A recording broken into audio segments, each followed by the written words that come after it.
All right, what about now? Can you guys hear me now?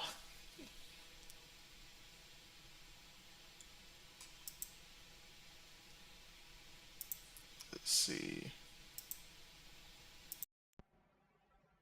All right, how about now? I heard an echo at the other one.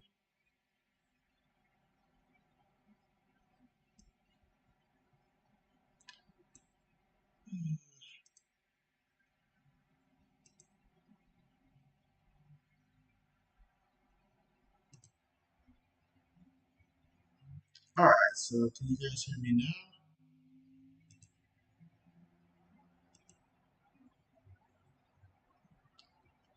All right, perfect, perfect. Glad we got that on the way. All right, so here we go. So as I was saying, back to no sound. Oh, just great. Huh. And so,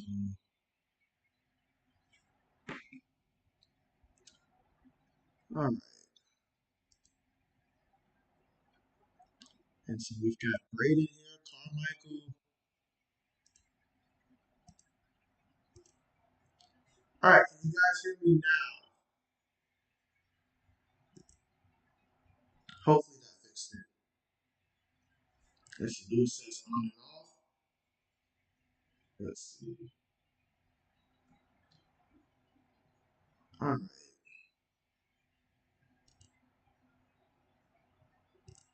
That should have, I think I'll have a bit of an echo, but at least you guys should be able to hear me this time. I'll just have an echo. JB's sound system on preseason mode too. Absolutely, but yeah. Let's see, Braden says it's kind of echoing. Yeah, I tried to erase the echo the first time, but this is the only way for right now. I guess you guys can hear me. I'll keep moving stuff as things go on and see if I can eliminate that echo at some point. But now we've got the Browns with the football from their own 25-yard line. Quarterback up under center, play fake, looking, dumps it to the back, and the back is going to pick up about 6 yards on the play with the reception. Second down coming up, 2nd and 4. And that's Kellen Mond in there at quarterback. Almost didn't recognize him. So we got second down coming up. Let's see. Carmichael says it's not echoing for you. Okay, bet. Lewis says ready. Let's go. Let's go. And appreciate you guys for coming through, being a part of JB Nation. O says I can hear you in an echo, but I'd rather hear you than not. And so bet. Braden says we can hear you now. Black says it's okay for him. Okay. Yeah, I can hear the echo from here and plus the echo in the room, so I'm hearing double echoes. All right, pass here to the tight end, and that's going to be a first down for the Cleveland Browns. So now we've got a first down.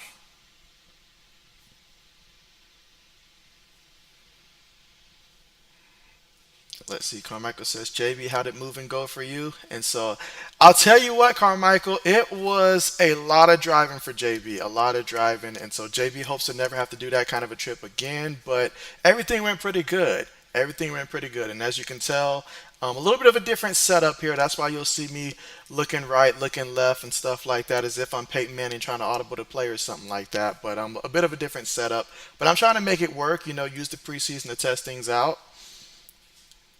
Let's see. Black says you took the under on Zach Wilson.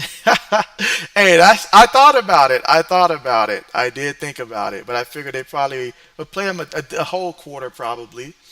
All right. Meanwhile, the Browns give the ball to the back. Defense shuts that down. He picks up maybe half a yard on the play, and that's Kelly Jr. on the carry. Lewis says you took the under too. And so, yeah, anytime you see Zach Wilson name pop up as the starting QB, best believe that that under is going to look mighty attractive. But Lewis took the under at 34 and a half. Okay. Yeah, I can certainly see that. I can certainly see that being the case there. I can see that. All right, but shotgun formation for the Browns. Takes a snap out of the shotgun, gives it to the back. Kelly, he's about a yard shy of the first down marker. Third down coming up, but it's going to be third and short. Carmichael says he wants the Brown to lose, even if it's the preseason. He says he still wants them to lose, irregardless.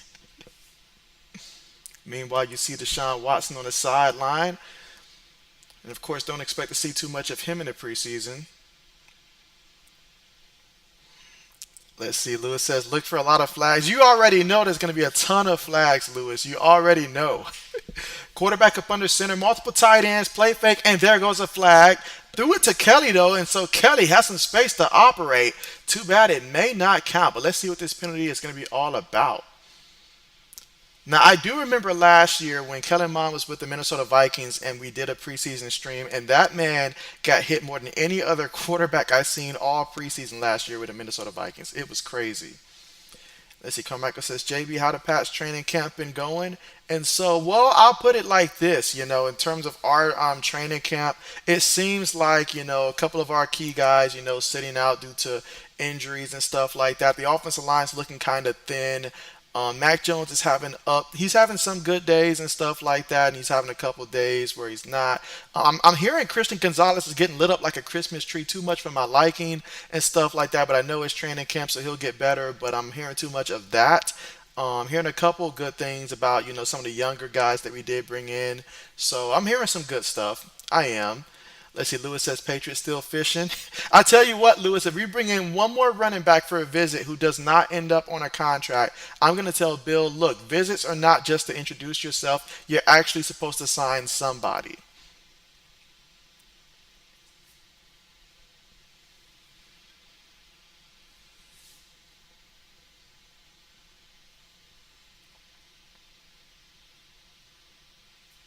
All right, so here we go. Again, still first drive of the game, and the Browns with a first down from the Jets' 40-yard line. Play fake. Kellen throws it over the middle, and it's caught. Taken to about the 24-yard line. And that's Tillman with the reception.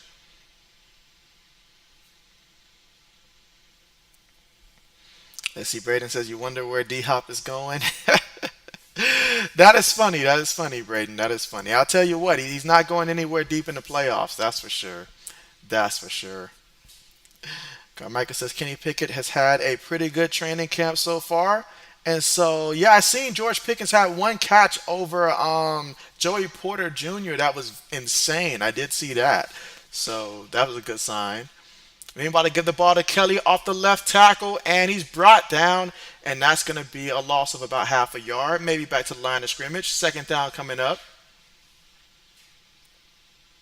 So we've got second down coming up, 2nd and 10. Here in the first quarter with about 11 minutes and 5 seconds to go.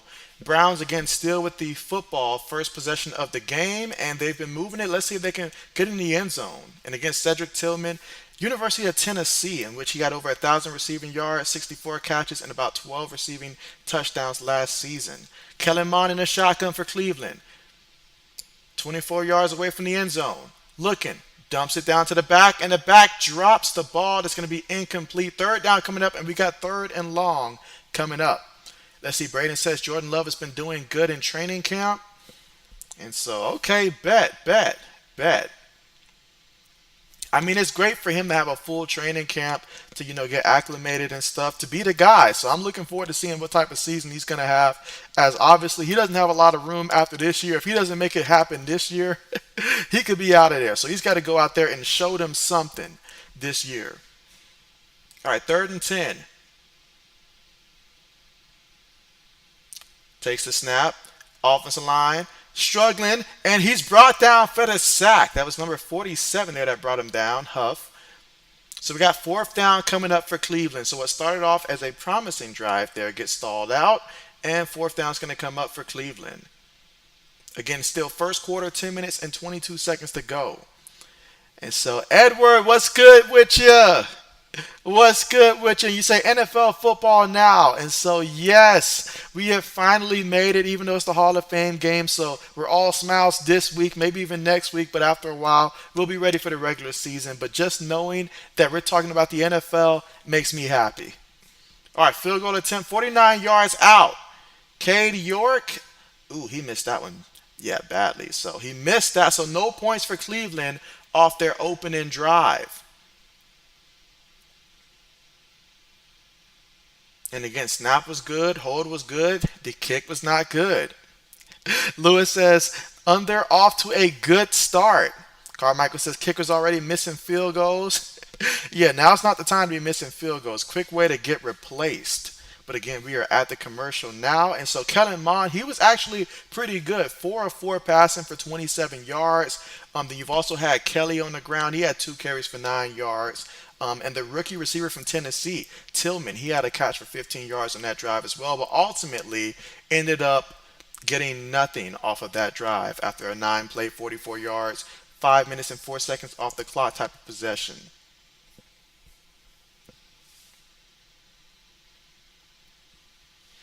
So how do you guys feel about the running back market right now as it stands? I mean, there's a lot of guys out there that feel like they're deserving of a big payday, but hey, running backs don't get paid. A kicker might get paid more than a running back these days. Let's see. Carmichael says kickers are 0-1 on the field goals this season, right? And so let's see. Lewis says leg cut, and so yes, yes. Cade York was actually a kicker that I had on my fantasy team last year, and so I had high hopes for him, but he has yet to live up to that hype so far. All right, let's see. Oh, it says you really hope that KM does good.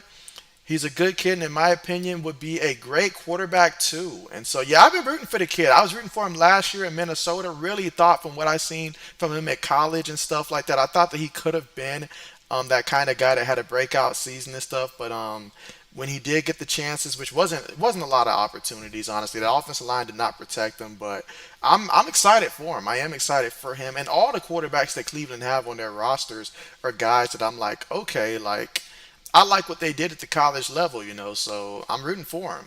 You've got DTR there, from UCLA. A lot of good names. Let's see. Braden says, I'm interested in seeing how our kickers in the preseason. Carmichael says, I have Barkley on fantasy team, so I need Barkley to play. Let's see. O says, JB, don't be stealing any of my guys. I can say the same. I can say the same. Don't steal any of my guys. Braden says, mine can be a solid backup. Speaking of backup, Braden, didn't the Packers pick up a backup quarterback recently? I feel like the Packers picked up somebody to be the backup quarterback. I just can't remember who that guy was. But I feel like you guys recently picked up a backup quarterback. Let's see. O says you've been doing 14, 15 person mock drafts and doing them with my rules. Bet. We'll return to that in a second. But here we go. The Jets are out here offensively, and they start off on their own 39-yard line. Wilson up under center. Takes the snap, gives it to the back, and the back off the left guard, gonna pick up 4 yards on the carry. So now we've got second down coming up. And again, Zach Wilson in his third season. I mean, you think about when a pick was made by the Jets and the expectations they had for Zach Wilson, and then last year, the fact that this man was getting booed off every time he started. And so he's certainly someone that he needs to learn everything he can from Aaron Rodgers. I mean, you never know when your name's going to be called again, so just be ready. Here we go, 2nd and 5. Wilson throws it, and it's completed. It's going to pick up 3 yards on the play. So now we've got 3rd and short coming up. 3rd and 2 from the Jets' 47-yard line.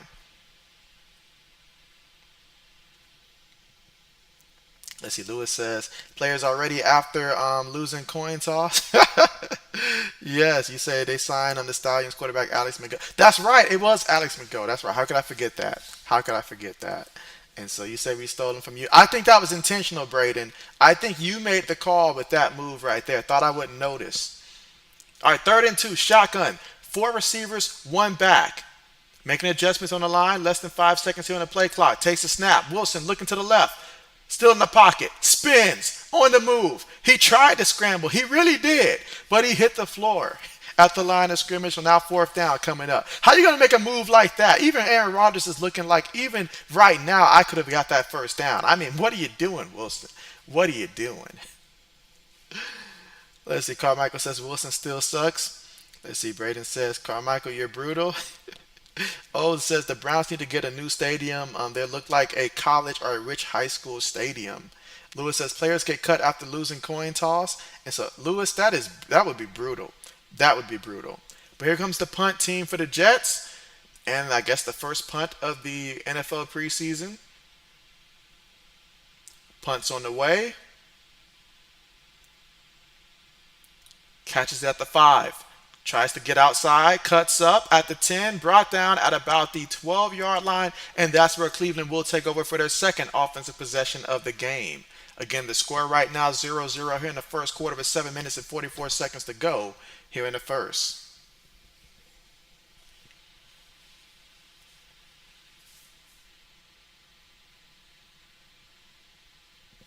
All right, meanwhile, let's see.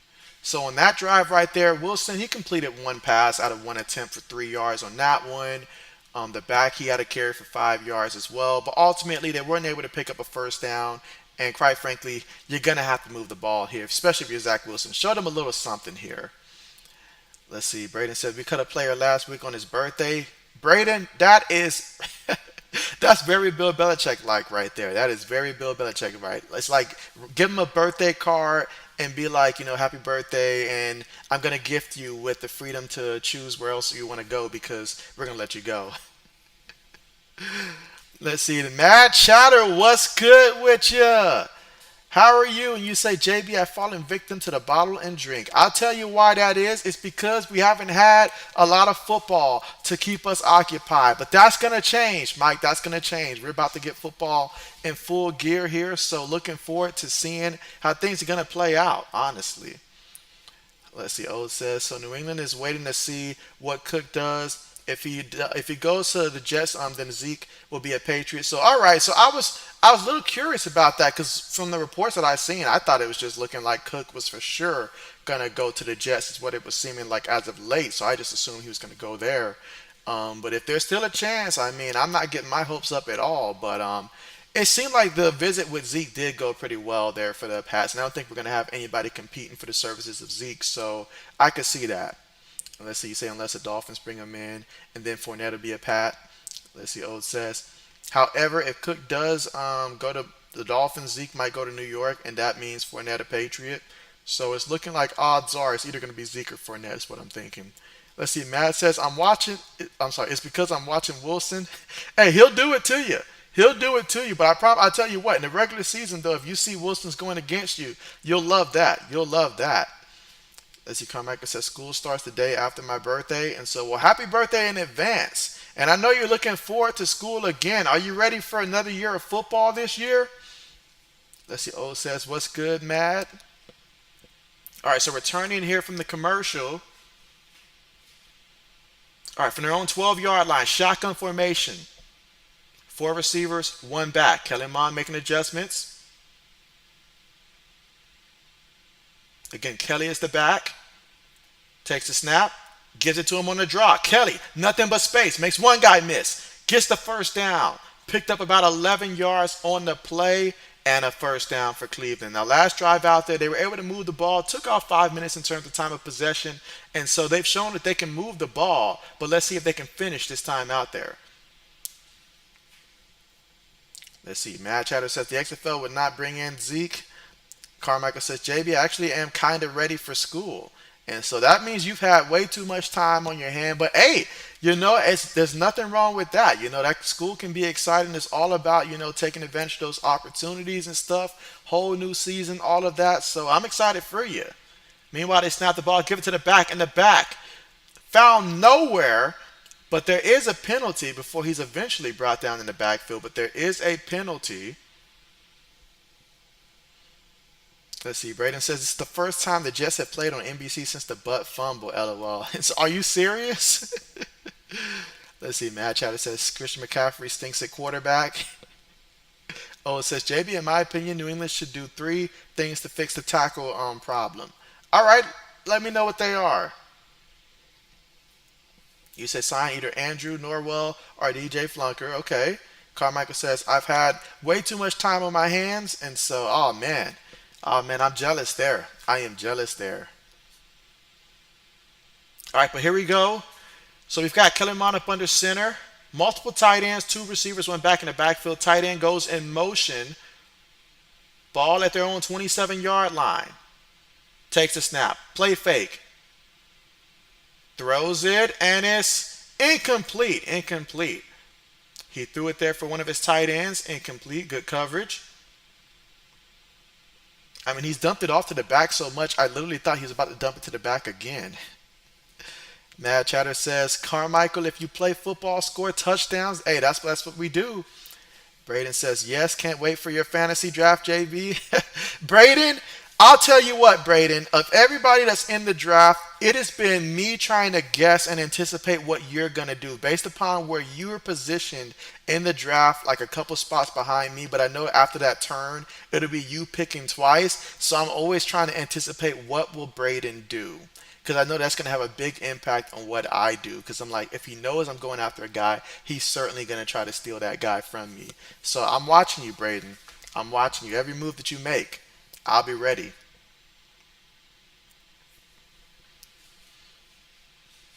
All right, here we go. First and 10 again. First quarter with 6 minutes and 23 seconds to go. Mond up under center.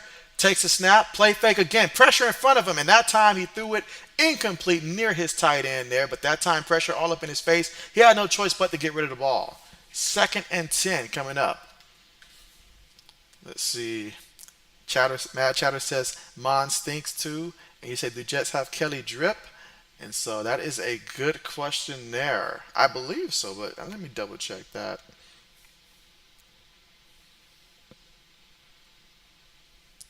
I'll tell you what, though, for the sake of the audience, though, I do hope that they make that switch very soon. All right, second and 10. Gives it to the back. Kelly, finding room, picks up about a good 5 yards on the play, and now we've got third and 5 coming up. Ball at the Cleveland 37-yard line.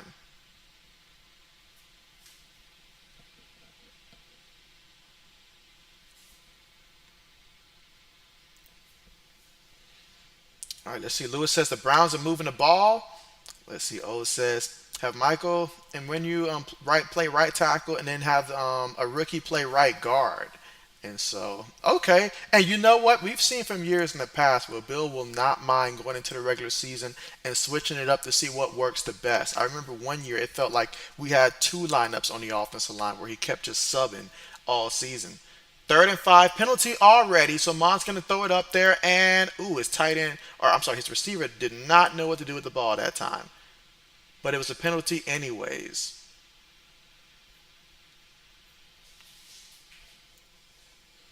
All right, let's see.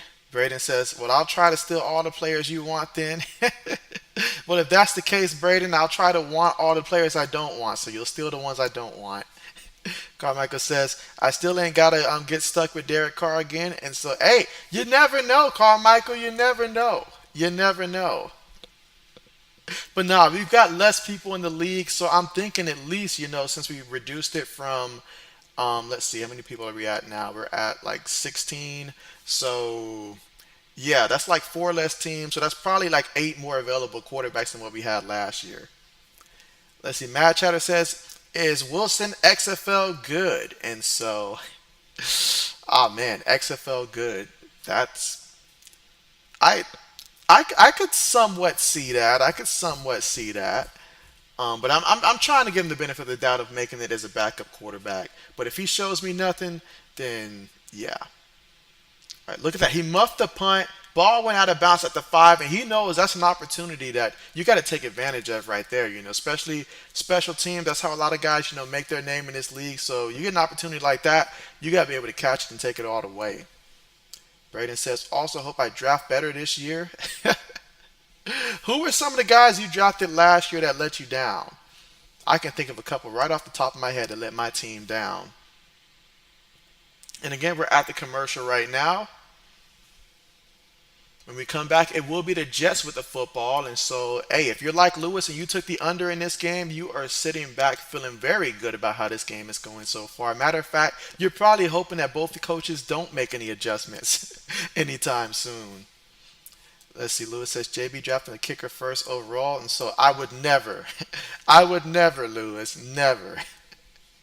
Let's see. Carmichael says maybe I'll be able to get a backup quarterback. Let's see. Oh, it says, Jamie, give me your opinion and keep it 100. How's my mock drafts been looking? And so your mock drafts have been looking extremely well. And I'll say this again from last year. I noticed last year that you do a pretty good job of drafting, especially when it comes to like fantasy and stuff like that. You're a great drafter, just horrible at the trades and stuff like that. So if you can keep that to a minimum and don't give up on your guys early, but I think you learned last year from experience and stuff like that. Some of these guys will get the plan, but 80s appreciate right there. 80s coming through here with the super chat. Appreciate you. Look at that. 80s keeping the lights on. He says, JB, use this money to bribe the refs to screw over the Eagles for this season. Say less. Say less.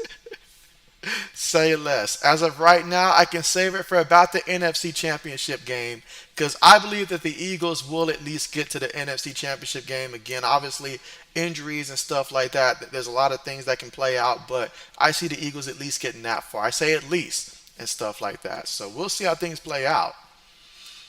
And let's see. But appreciate the super chat. And how are you doing? Let's see. Braden says, don't remember, but they stunk. Yes, I remember that much. Carmichael says the Steelers are going to go 17 and 0. And let's see. O says, yeah, I'm not getting JB and not trading with Braden. Was there anyone that you made a trade with that you felt like you actually won that trade with them? Or at least got decent value back?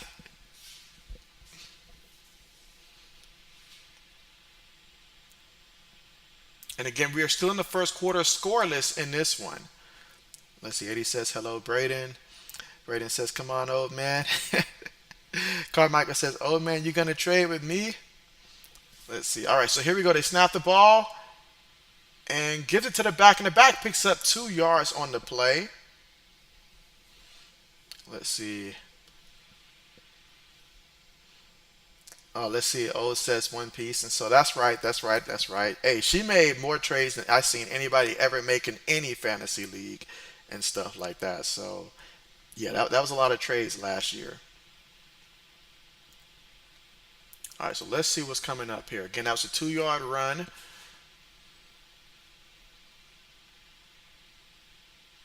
right, here we go. 2nd and 7 here. Wilson looking. Wilson taking a deep shot. He has a man, and oh, he makes the catch. How about that? Big time play to Taylor. And so he picks up a big completion on the play there. Takes it all the way to the 36-yard line of Cleveland. So what a big time play. Let's see. 80 says, I'm still pissed. Let's see. O says she's the best one out of all. She keeps it 100. And so, hey, there it is. There it is. It's good to identify those people that you know are going to give you good value on that trade. But at the same time, always trade with JB. Things just always work out for the best. You say yes because I don't trade in division. And so, okay, okay. I'm trying to think if I ever made a trade in the division. Meanwhile, they toss it to the back, and the back picks up about a good 3 yards on the carry.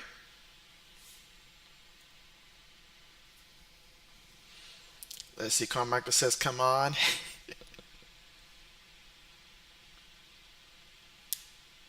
I mean, I feel like, you know what? I did make a trade within the division last year. I did. But those are usually the hardest ones to pull off because they're always trying to rip you off and stuff like that. So I feel that. All right, here we go. 2nd and 8. Wilson up under center. Two tight ends, two receivers, one back in the backfield. Gives it to the back, and the back off the left side. Stumbles forward and picks up about 3 yards on the play. Now we've got 3rd down coming up.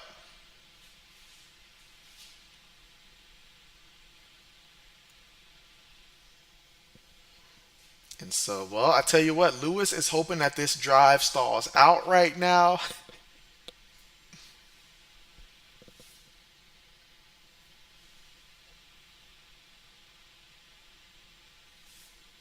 All right, so 3rd and 5. Shotgun formation. Receiver goes in motion. Up, we got a false start here. Got a false start. That's going to back them up 5 yards. And that's big there for the Jets to back them up 5 yards. That's big. Let's see. Carmichael says, only trade I remember is Derek Carr for A-Rod. So you made a trade straight up Derek Carr for Aaron Rodgers last year? Oh, wow. Who was that with? I mean, in hindsight, I don't know. I don't know. I don't know. Injuries played a role for Derek Carr last year. Let's see. O says Revis Hall of Fame. What a Pats legend. And so, hey, Revis in the Hall of Fame. You look at the amount of receivers that he does, like the names of guys that he shut down. And we're talking about guys that were in their prime, like guys like Reggie Wayne, Chad Johnson. Meanwhile, Wilson throws it and he overthrows the receiver badly on that one. Fourth down coming up. Again, still first quarter, but 2 minutes and 9 seconds to go. Scoreless as of right now, but the field goal unit will come out for the Jets, and we'll see if they can convert. Let's see. Braden says Zach Wilson throws it to nobody. That was with me, lol. Wait, you traded away? I assume that you traded away Derek Carr to get Aaron Rodgers. I have to assume that was the case, Braden. Let's see. Carmichael says Zach loves. Could you say Wilson still sucks? And so, yeah, it's pretty evident. It's still pretty evident. But the 54-yard field goal attempt was good. So, okay, so Zerlin there connected on the 54-yard field goal attempt. Preseason or not, my man's already hitting it from beyond 40. And our first points of the NFL preseason come via the Jets in this one. 3-0 is the score here in the first quarter with 2 minutes and 4 seconds to go. And so just recapping so far, Zach Wilson, 2 of 2 passing for 60 yards in this one. Kellen Mond, he is 3 of 6 for 27 yards passing so far in this one. And so on the ground, you've got Kelly, 5 carries, 24 yards for Cleveland. And then for the Jets, they're back 2 carries for 7 yards in this one. And again, it was that big play to Taylor that he pretty much outran the defender. So it was pretty easy for Wilson to hit him on that 57-yard completion they had early in the drive that resulted in this field goal here. So 6 plays, 58 yards, 3 minutes and 15 seconds in terms of time of possession off the clock. Let's see. Old says, I'll give A-Rod credit. He took money and added years. And so, hey, I got to give him credit for that too. I didn't think he was built like that. But it goes to show when you're frustrated at a certain organization because they drafted your replacement way before you were ready to be replaced and stuff like that. So he was just being petty with them. We know how A-Rod can be when it comes to relationships being burnt. But that being said, he literally turned over a new leaf, or at least that's what he's trying to show us. So we'll see. He's out there, during training camp and stuff. He's not missing time. And so we'll see what A-Rod can do. We will see. That is for sure. All right, let's see. Lewis says, kicker making the other kicker look bad. And so, yeah, Lewis, that's how guys get fired in this league. And it happens so often, too. So often. Meanwhile, let me go ahead and put up a poll question real quick. And again, JB's in preseason mode, too, here. So the new setup here, JB's going to have to get a little used to it here, but we'll work through it. All right, but there is a poll question that I do want to ask.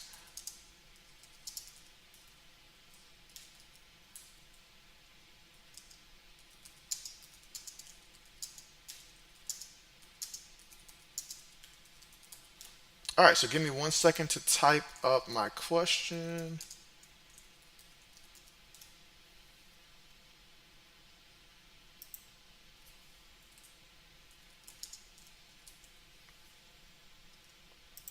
All right, let's see.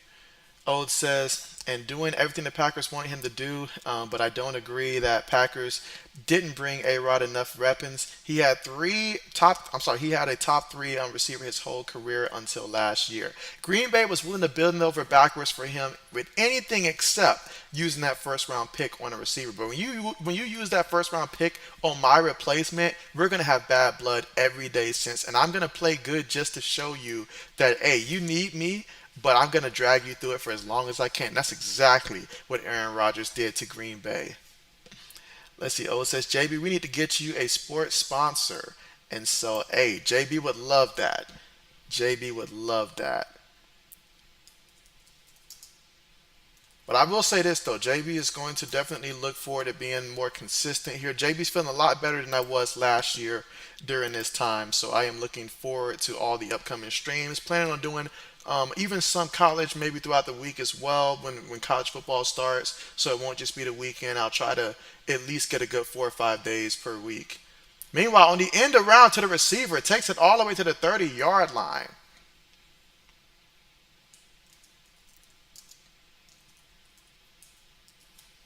All right, and one more guy I want to list.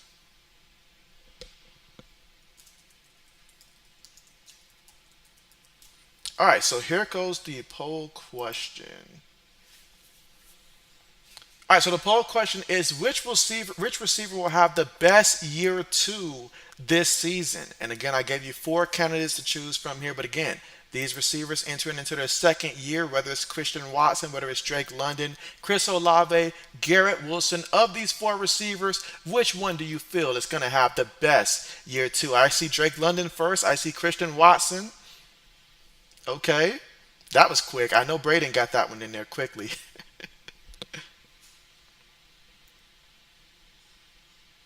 But yeah, I'm very curious to see how this is going to play out here. All right, but here we go. First and 10. Shotgun formation for the Jets. Wilson throws it. It's caught by the back. Makes the first guy miss and does a good job of getting those extra yards here to make it about a good 5 yard pickup to the back. All right, we've got votes coming in so far. At least three of the four receivers have votes here. Okay. Let's see. Braden says, "Where's George Pickens?" Honestly, Braden, if I had more picks up there, I would have put George Pickens as well. But I only could put four up there. I couldn't put up five. But I really, really would have put him up there. So that's. I just narrowed it down to these guys. As Carmichael says, George Pickens is going to be the best second year receiver. And so if I had one more space, I would have included him up there. All right, so that run gets back to the line of scrimmage here. So we got third down coming up, 3rd and 5 here from the Cleveland 26-yard line. 57 seconds to go here in the first. Again, the Jets up 3-0. All right, Wilson, let's see what you got.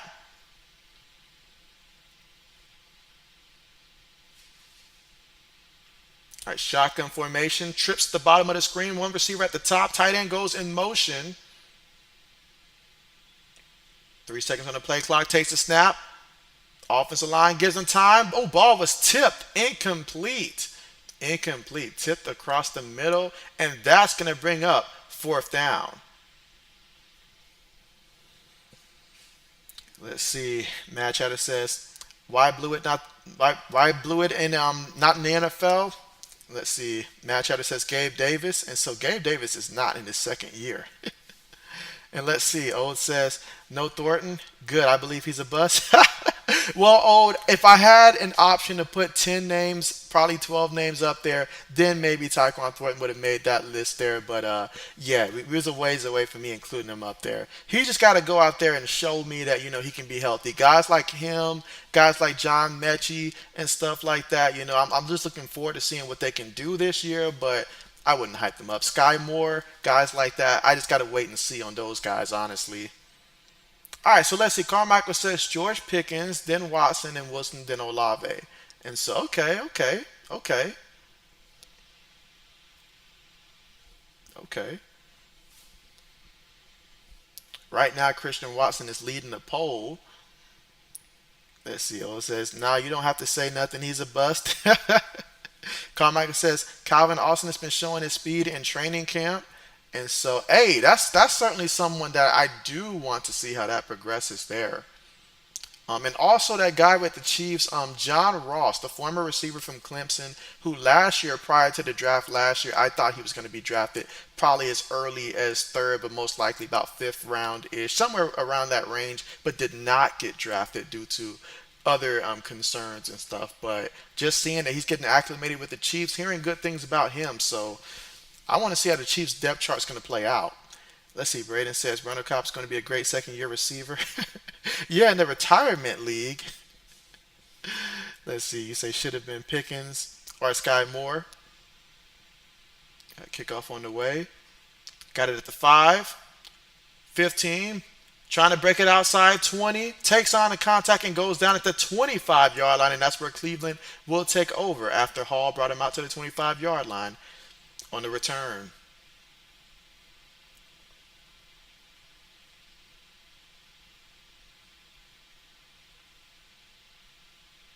I keep forgetting that Cleveland acquired Elijah Moore.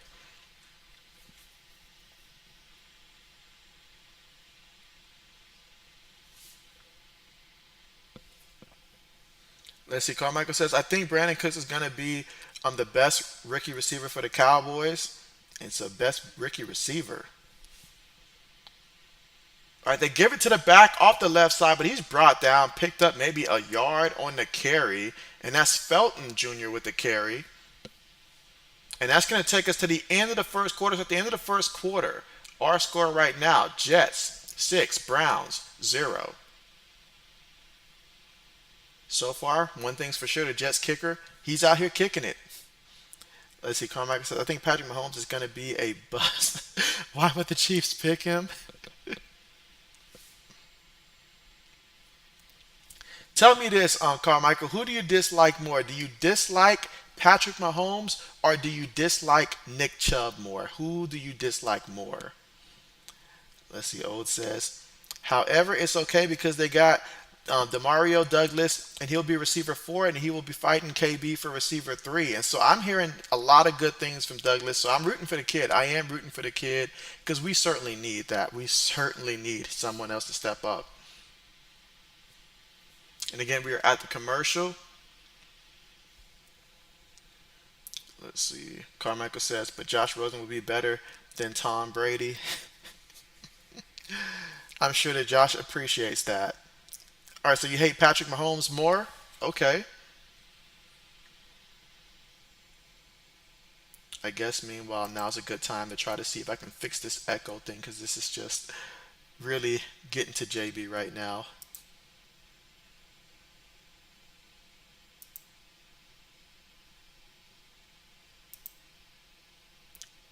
All right, so let me know if you guys can still hear me once I make this switch.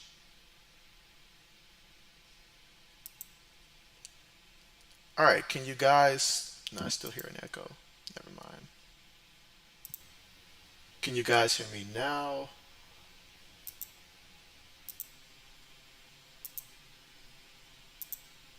And again, I'll probably figure this out at halftime.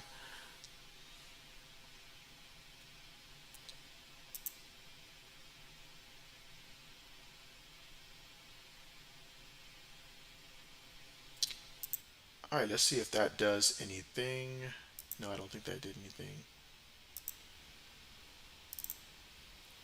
But yeah, I will figure this out.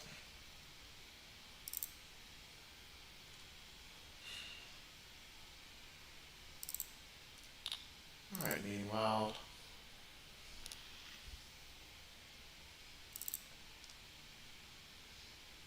All right. All right, let's see. Black says Drake London will be a top receiver. Okay. Oh, says JB, if you had me on, I would have gotten kicked off. Let's see. So he was going crazy when New England drafted him. He'll be the slot receiver. New England since New England needed since Elderman. So yeah, that would be great. He said, "Why won't it let me approve stuff? It's making you do it." And so it hasn't asked me yet to approve anything right now. Meanwhile, Mon throws it, and it's caught by the tight end, and he's going to be about 4 yards shy. All right, so we got third down coming up here, 3rd and 4 at the Browns' 31-yard line. Let's see. Matt Chatter says Joe Thomas is skinny, and he said Robot JB. And so, hey, Thomas did lose some weight now. He did lose a lot of weight, matter of fact. He looks like he could have been a pro golfer in another life. Let's see. Black says major echo. And so, yeah, because the room itself already echoes, and so it's like an echo on top of an echo. Let me see something.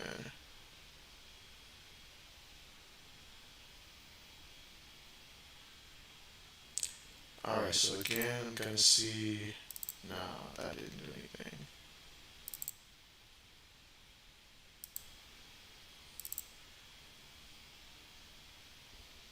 But yeah, I will figure this out.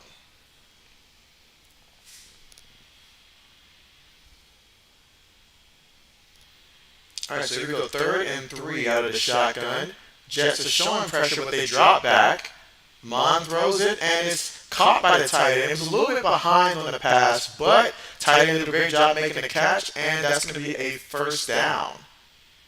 Or maybe he's going to be just short. He's going to be just short. Okay, so it looks like 4th down coming up.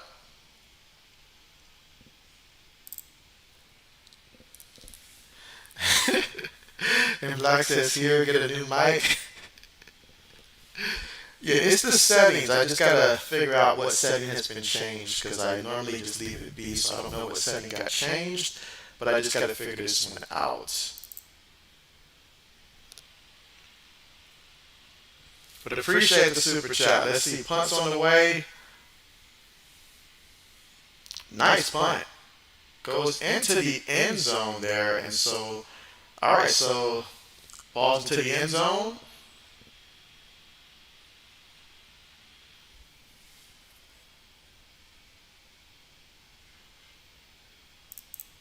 All right, let's see.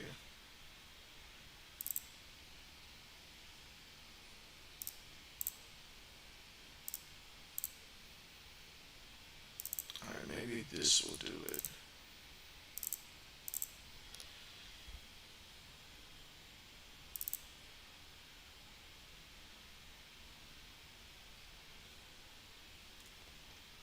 Let's see.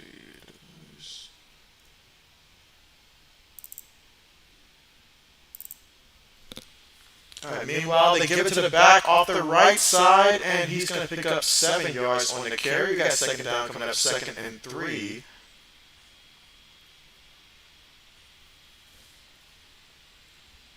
Again, here in the second quarter, 13 minutes to go, and the Jets leading this one 6-0.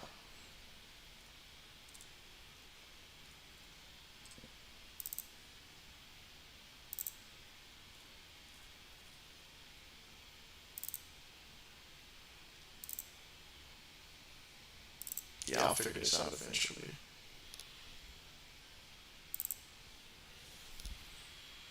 All right, Wilson up under center.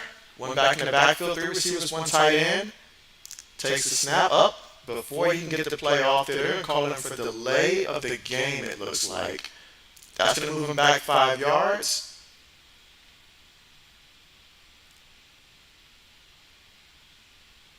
Yeah, that's going to move the Jets back 5 yards. They're going to replay second down. All right, so we've got Tim Boyle coming into the game, quarterback in here. 3 receivers, 1 tight end, 1 back in the backfield. Boyle up under center. Takes the snap, gives it to the back, and the back brought down in the backfield. He lost a yard on the play. 3rd down coming up.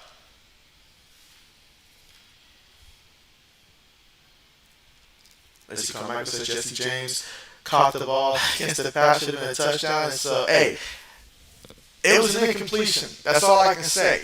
That's all I can say, Carmichael. It was an incompletion. Sometimes it's just how the ball rolls, you know.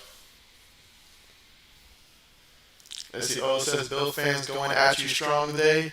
And so, oh man, the strongest. Like, I don't even know how that happened with the whole settings getting messed up. Meanwhile, we've got a false start here on the offense here. So that's, I believe, Colin there that they're going to call it on. So now we're looking at 3rd and long here, 3rd and 15.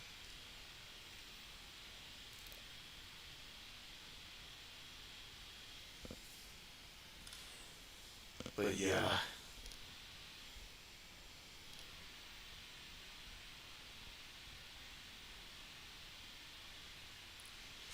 All right, so 3rd and 15, shotgun formation.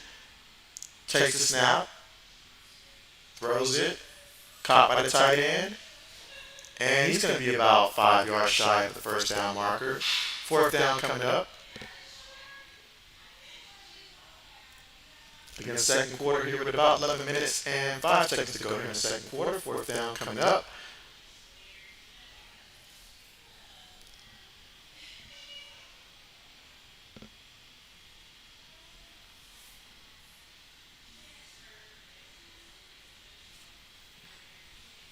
All right, so we got the punt unit up.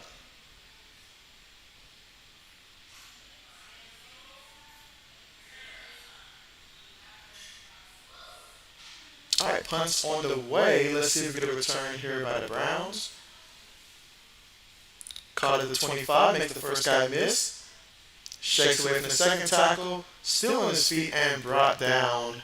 Let's see where they mark him at the Cleveland 27-yard line, so that's where Cleveland will take over. Let's see, Carmack says you're working to get your farmer's permit. And so, okay, bet. Well, good luck with that.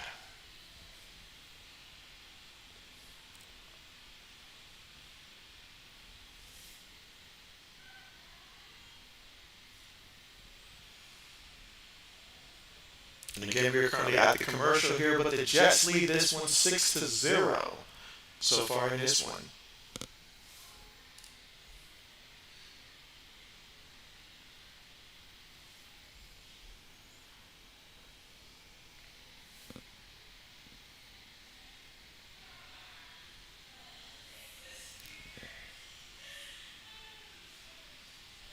All right, now I'll ask this question while we have a moment, but do you guys feel like the Denver Broncos are going to rebound this year, or can we expect more of the same what we saw last year from the Broncos?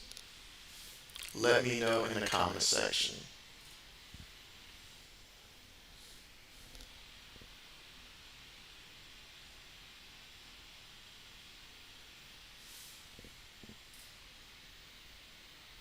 And again, we are at the commercial.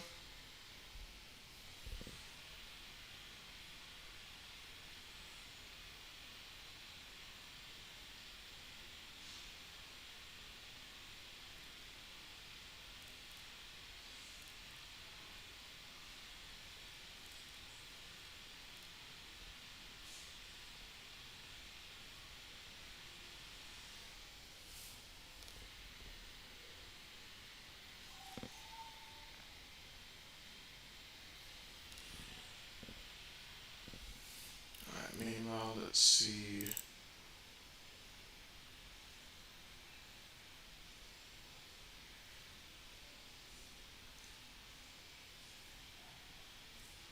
Yeah, I have no idea how the audio got messed up like this.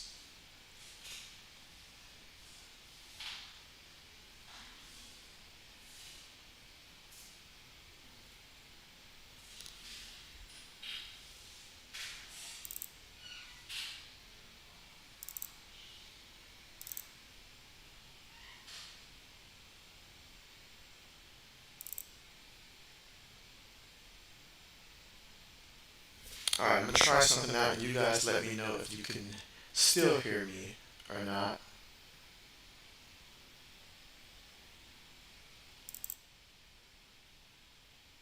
All right, can you guys hear? Nope.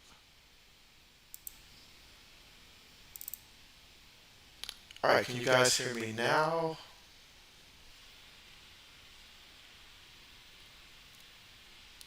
All right, meanwhile, looks like we had an interception there. So Kellen Mond just turned the ball over. He was trying to throw the ball to Tillman and ended up throwing an interception. All right, again, if you guys can still hear me, let me know.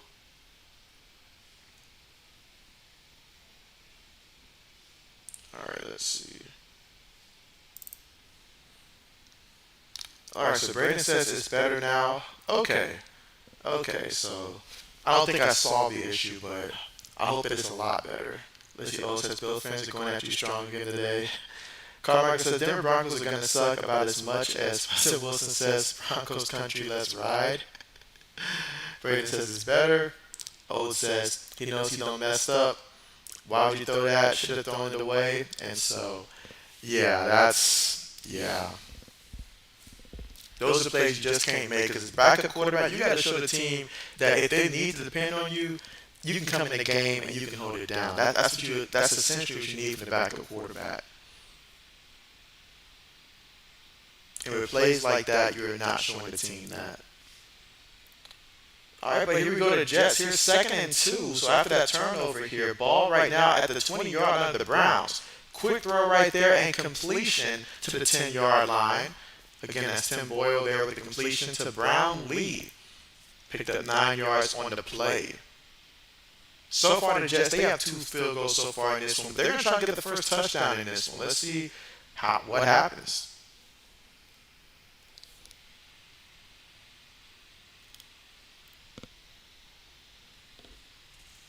All right, here we go. Shotgun formation. We've got trips at the top of the screen. Running back goes in motion.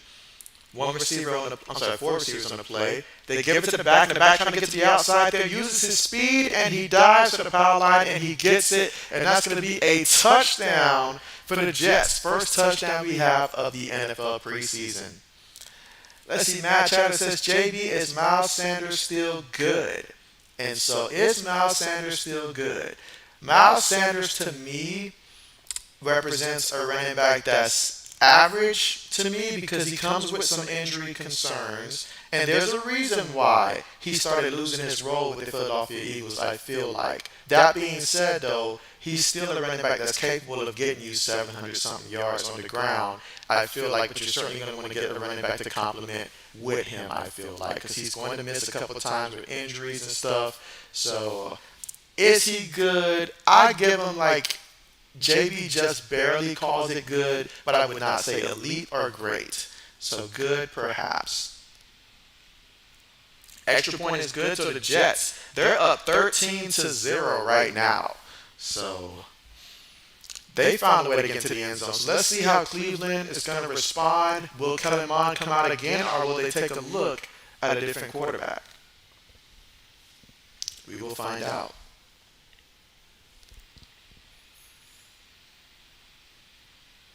I'll put it this way, though, Mike. When it comes to Miles Sanders, I have skipped on Miles Sanders every time I've had the chance to draft him in fantasy football because I think I just don't see it as the value or the potential.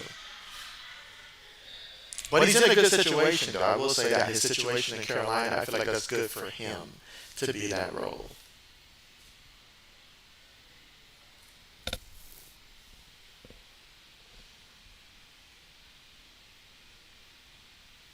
All right, so again, second quarter with 9 minutes and 4 seconds to go.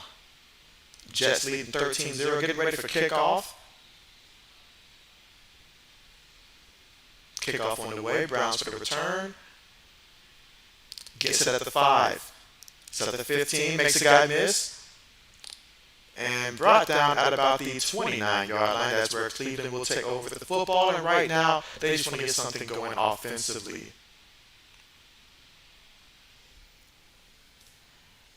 Let's see, Carmack says Steelers are as good as Kenny Pickett lets us be. And that is true. That is true. Let's see, Matt Cheddar says, we're going to kick tires on running back Harris. And so, hey, you might as well. You might as well. All right, here we go. Quarterback up on the center. Tight end goes in motion here. Two tight ends, two receivers on the back in the backfield. Takes the snap, play fake. Looking. Mon dumps it down low. Gets it to the back. Kelly's got space. Kelly on the run. And he's brought down at the 44-yard line. But there is a penalty here. And so I got the feeling that this is going to come back. And judging by Kelly's reaction, it will come back. That's going to be an offensive hold. So it's going to back them up 10 yards and negate what would have been a great play. So this offense cannot buy a break. They call it on Forbes, number 70 for the Browns for holding. And so Carmike was like, Harris? He's like, our Harris? I don't think so. He's like, not my Harris.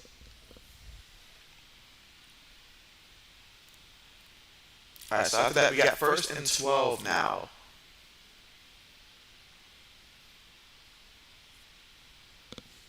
And I want to hear from you guys, who do you guys have right now as your personal favorite for this year's comeback player of the year? So just throw a candidate out there that you believe has the best odds of maybe coming out there this year and winning comeback player of the year. Carmichael says, not Najee. He said, you better swing for someone like Kevin Harris. He said, not Najee. All right, here we go. 2nd and 12 coming up.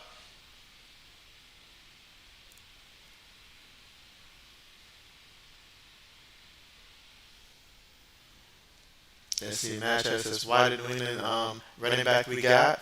And so Damian Harris. And so, oh yeah, I mean, I'm interested to see how it's going to play out. Mon throws it, gets the completion. Okay, threw it to David Bell over the middle for 6 yards. The former Purdue standout. 3rd down coming up.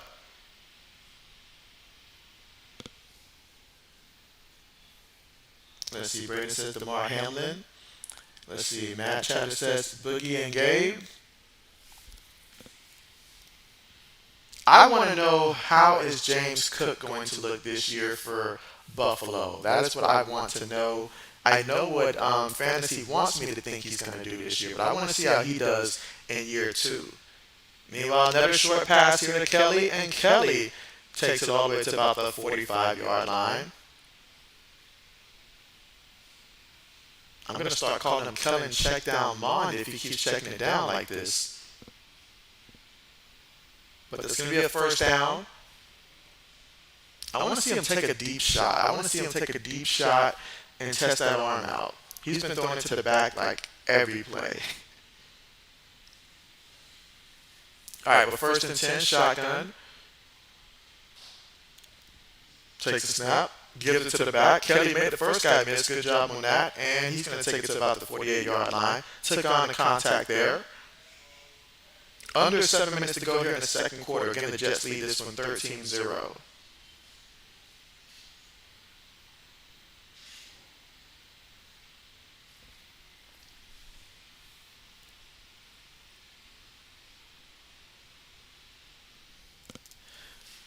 Let's see. Carmichael says, I just hope Matt kind of decides to let Kenny Pickett throw it deep more. And so I heard that it was actually came down from Mike Tomlin made the decision after he got tired of the inconsistencies of the deep. He was like, we're just going to cut that out right now. And so nothing deep. But at some point, you got to let them throw a rip. I agree with you. All right, quick pass there to David Bell. And that's going to be completed there. However, no gain on the play. So we got third down coming up here. 3rd and 6 from the Cleveland 48-yard line. Again, so far in this drive, 6 plays, 19 yards, 2 minutes and 43 seconds in terms of time of possession so far off the clock.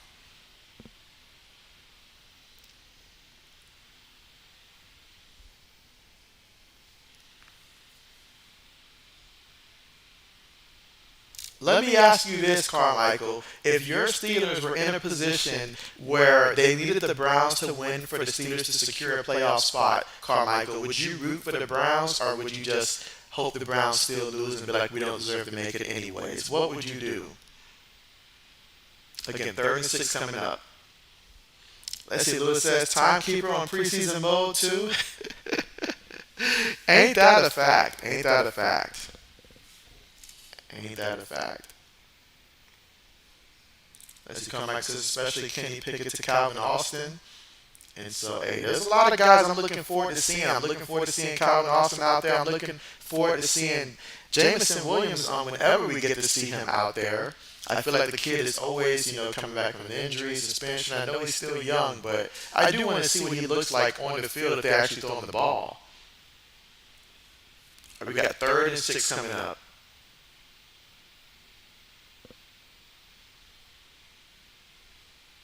All right, 3rd and 6, shotgun formation. 3 receivers, 1 tight end, 1 back. There's already a penalty. Mon throws it deep. Incomplete, but there was already a penalty there as they had a defensive offside, so essentially a free play. So give them 5 yards, and we'll have 3rd and 1 coming up from the Jets' 47-yard line.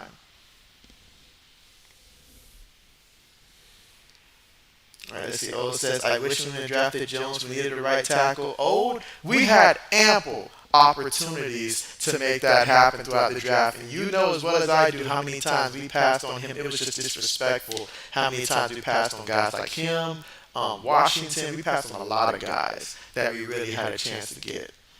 Carmichael says, I would 100% want the Browns to win. And so, okay. If it benefits the Steelers, let them win. Okay. Let's see, Matt Chatter says some good talent already flowing to XFL. And so, hey, that's a fact. That's a fact. Meanwhile, they give it to the back. And so, this is going to be close. This is going to be close, but I think he's still short. Let's see where they mark him at. But it should be 4th down coming up. Again, Kelly on the carry off the right guard, but he slipped, and yeah, he's short. 5 minutes and 32 seconds to go here in the second quarter. Jets up 13-0. Let's see. Carmichael says Broderick Jones has been getting more and more first-team reps over training camp.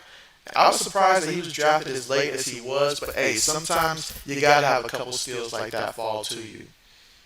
Matchup that says USFL did a great job getting talent signed, and so yeah, I was noticing the guys that were getting signed and stuff like that, and then just getting opportunities, and I love that for the guys. I love that you go to this league, and it's like you get a second chance to just put yourself out there. Because honestly, life is about marketing, and the better you're able to market your abilities and stuff like that, the more chances you have to actually land in an organization. That'll give you a chance to go out there, and who knows, maybe even get an opportunity to show what you can do and take advantage of it. You just never know.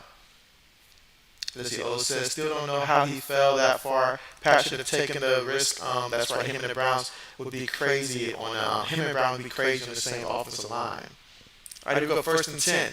Mon looking, throws it quick to the tight end this time. Tight end brought down at about the 42-yard line, but there is a penalty, and this is looking like it's going to be an offensive hold called.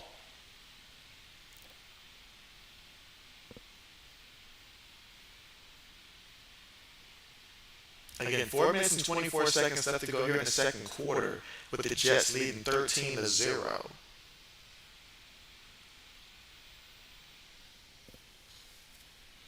Let's see. Carmichael says Steelers have been down to 3 safeties because of injuries, and Mika having personal problems. So I did hear about that.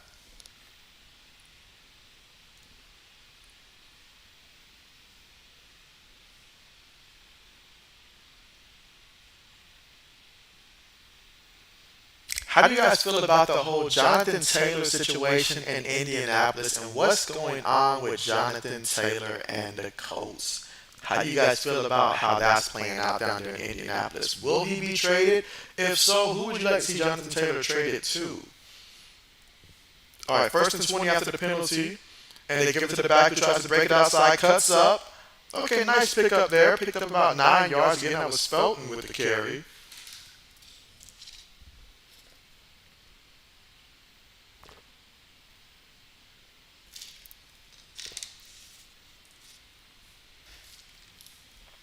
And again, this running back competition right here is very important, because this year, if you're Cleveland, that backup position spot, like, we don't have Kareem Hunt back there. We don't have, I forget his name, who was the guy who came in last year and had a couple big games. But those guys are gone. So that backfield behind Nick Chubb, pretty wide open for these guys to come in and show what they can do. And this time, Munn throws it to Felton, and Felton gets the first down. So Felton making his presence felt here. Highly involved on the ground and in the air. And we've got ourselves a first down.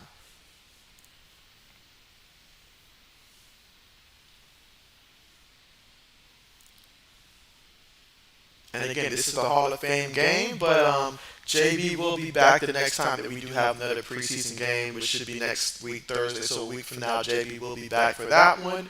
And then we'll see how the preseason schedule goes on from there. All right, 1st and 10. Throws it to the back. This time, the Jets were ready for it. They seen it all the way. And quite frankly, I was wondering how long it was going to take before these guys catch on, because they've been dumping it to the back just about at least on 70% of the plays. Now we got 2nd down coming up here. 2nd and 13 coming up. 2 minutes and 35 seconds to go here in a second. You got the 2-minute warning that'll be coming up soon.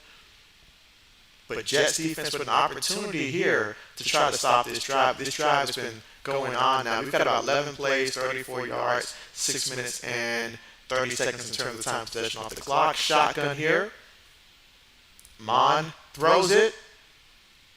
And, incomplete. Dangerous pass there, because if James could have just held on to that ball, that could have been picked.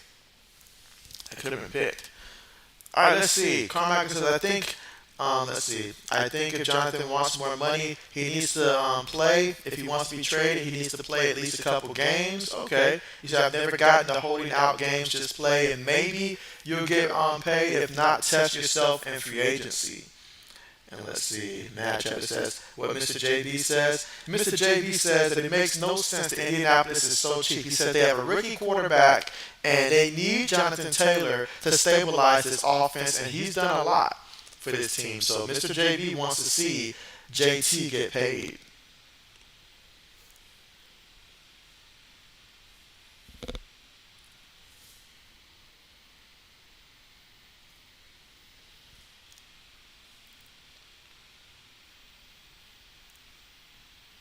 All right, and again, we had a timeout that was called by Cleveland. So 2 minutes and 10 seconds left to go here in a second. 3rd and 13.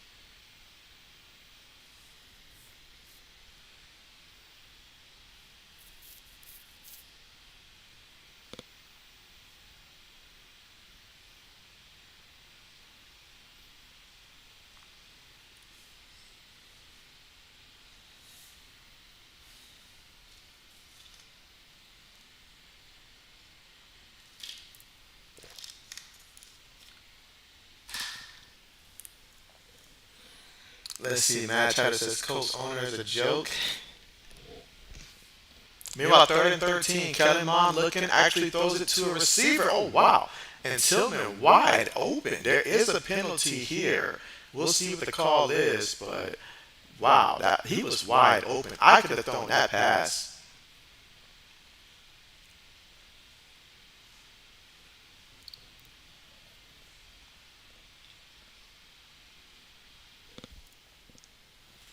Let's see, Braden says, what are your expectations for Ohio State this year? Braden, I expect for the offense to be great, for the defense to be better, and for this team to be on a mission. I expect us to beat Michigan this year. I expect for us to get to the championship game, and I expect us to win it all. That is my expectations for Ohio State this year when it comes to football. Basketball is an entirely different subject, but for football, that is my expectations for the Buckeyes. Because if that doesn't happen, then we're going to be having some real conversations with Ryan Day at the end of the season. And Ryan Day may not see another day with the Buckeyes if he keeps doing what he's been doing as of late. You got to win the big games. You got to. Let's see. Carmichael says Ohio State will lose every game except one. Let's see. You said can't wait to have a heart attack this season watching the Steelers. Let's see. Matt Chatter says JB. In this world, there are 8 people that can play great quarterback, 20 that can play great receiver, and 10,000 that's good on running backs. And so, well, you know what? You made the case as to why JT's not getting the money. Him, Josh Jacobs. But you're right. It's the success that has happened from the late round guys that have made it harder for some of the top tier guys to get that money, quite frankly, because it's a passing league. Teams have adopted multiple running backs in the backfield. Running backs, as the older they get, the less value they have. So by the time you're up for a big payday, it's too late. And then the guys that have gotten paid haven't done much with it. And yes, Ezekiel Elliott, I mean you. You let the whole running back team, you let all running backs down when you got paid that money that you asked for, and you just went out there and just went on cruise control and just coasted year after year and got worse and worse and worse, statistically speaking. So, yeah, nobody's going to do that anymore.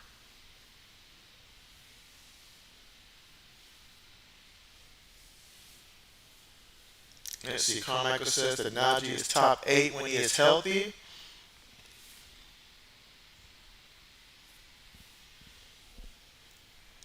Let's see, Matt says JT and King Henry are only guys. And so only guys.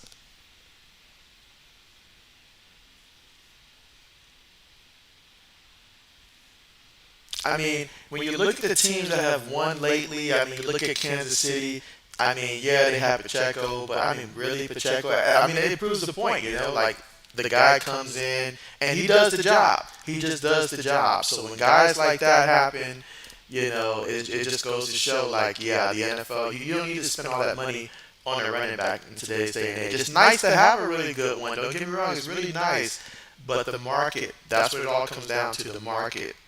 And yeah, that market is pretty dry.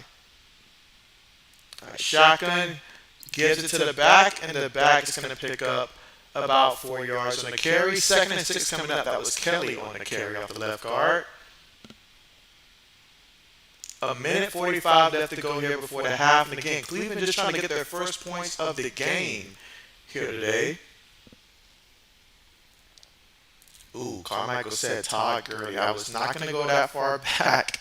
But yeah, Todd. But Todd's on. I understand the injuries and stuff, but you're right. Because Before that, Todd Gurley, he basically took the Rams to that Super Bowl, but then that injury, he was a different person. I'm thankful for it, though. My team benefited from it, but absolutely.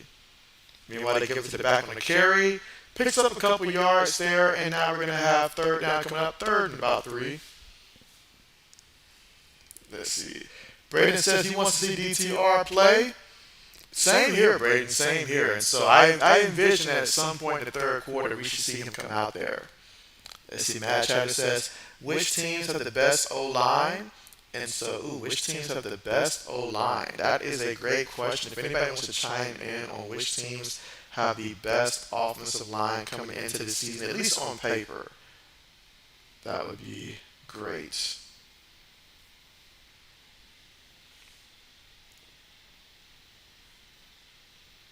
I'm trying to think because when I think of teams like I think about the Eagles' offensive line there. I'm not sure how many pieces they lost in the offensive line compared to last year, but if that offensive line is pretty much intact, I would throw them out there.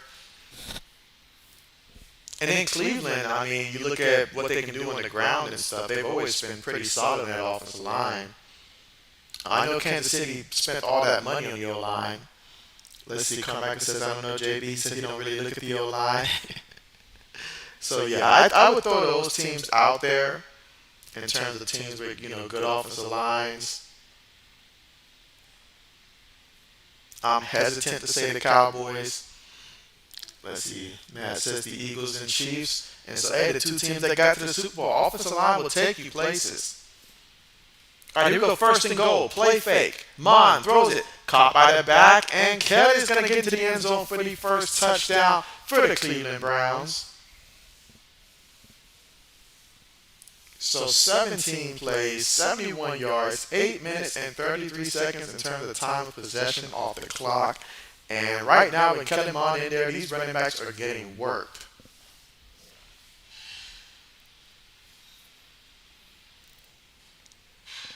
Let's see, Carmack says Steelers got one of the Eagles starting offensive linemen from last year. So, okay, which one did y'all get?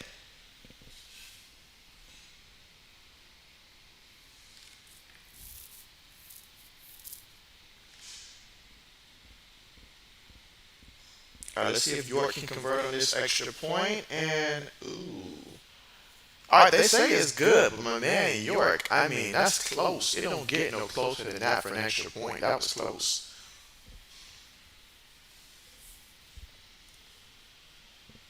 All right, so we got about 31 seconds left here before we get to halftime. So the score right now, Jets up 13-7. And with 31 seconds and 2 timeouts here from both teams, we'll see how the Jets try to play this. If they'll just try to go to halftime, or if they'll try to see if they can get a field goal before then. We will see. Let's see. You say Isaac Zimalu on the left guard. Okay, bet. Hey, that's going to open up some holes right there. And that's the kind of move that can help a guy like Najee Harris out. Also Kenny Pickett as well. So that's big time.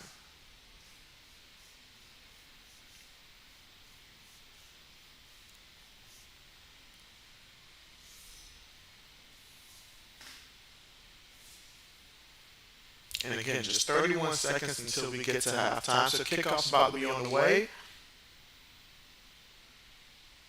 All right, let's see if we get a return here by the Jets. Catches it from his own 1-yard line. He's at the 10, 20, 30, 40, and tripped up by the kicker. Give York the tackle. Okay, but 24 seconds now, so let's see what Tim Boyle can do out there. Let's see, Matt says, will you be happy to see Brady week 1? Well, I mean, I guess. I've definitely moved on. I appreciate everything he's done, but I guess that's sort of where I'm at right now. Let's see, Matt says, start McGo. Let's see, Carmichael says, Jets third string quarterback playing better than Zach Wilson. And so, hey, that's a fact. Speaking of which, nice pass. Nice pass. And that's Erickson with the completion, 17 seconds right now on the clock. And it's going to be a timeout call by the Jets. So you had the big return, you had the big play there, so they can get some points off of this.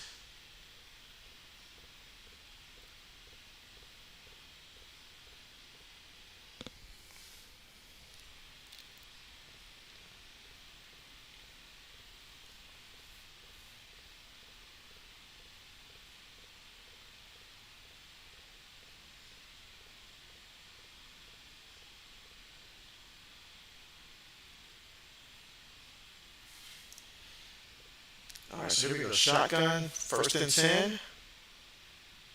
Throws it, and that's going to be incomplete. 2nd and 10 coming up. 15 seconds here remaining on the clock here before halftime.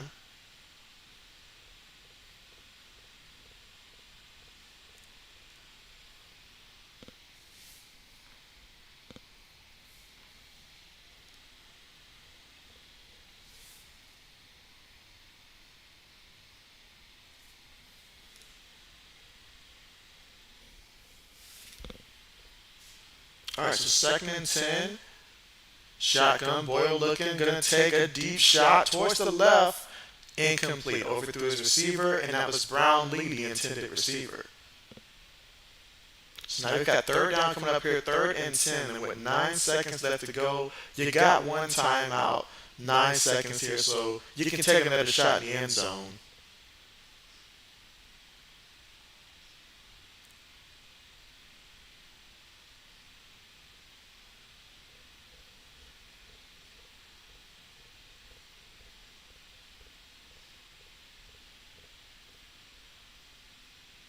All right, shotgun formation. Let's see, Carmack says, JB, who is the GOAT of all quarterbacks that are currently playing, excluding A-Rod and Patrick Mahomes? Well, if you take away Patrick Mahomes and A-Rod, then I'm going to say, you're not going to like the answer, I'm going to say Joe Burrow. I'm going to say Joe Burrow is next if you take away Patrick Mahomes. Let's see. You say you think Nate Peterman. Matt Cheddar says, I predict McGo makes the Packers. And so, hey, I mean, what if he ends up eventually getting a start for them? Would that not be crazy? We've got a 53-yard field goal attempt coming up. Let's see if he can make it 3 for 3 on the day. Kick is up, and the kick is good. So never any doubt. So, yeah, this kicker, he's on it. He is on it.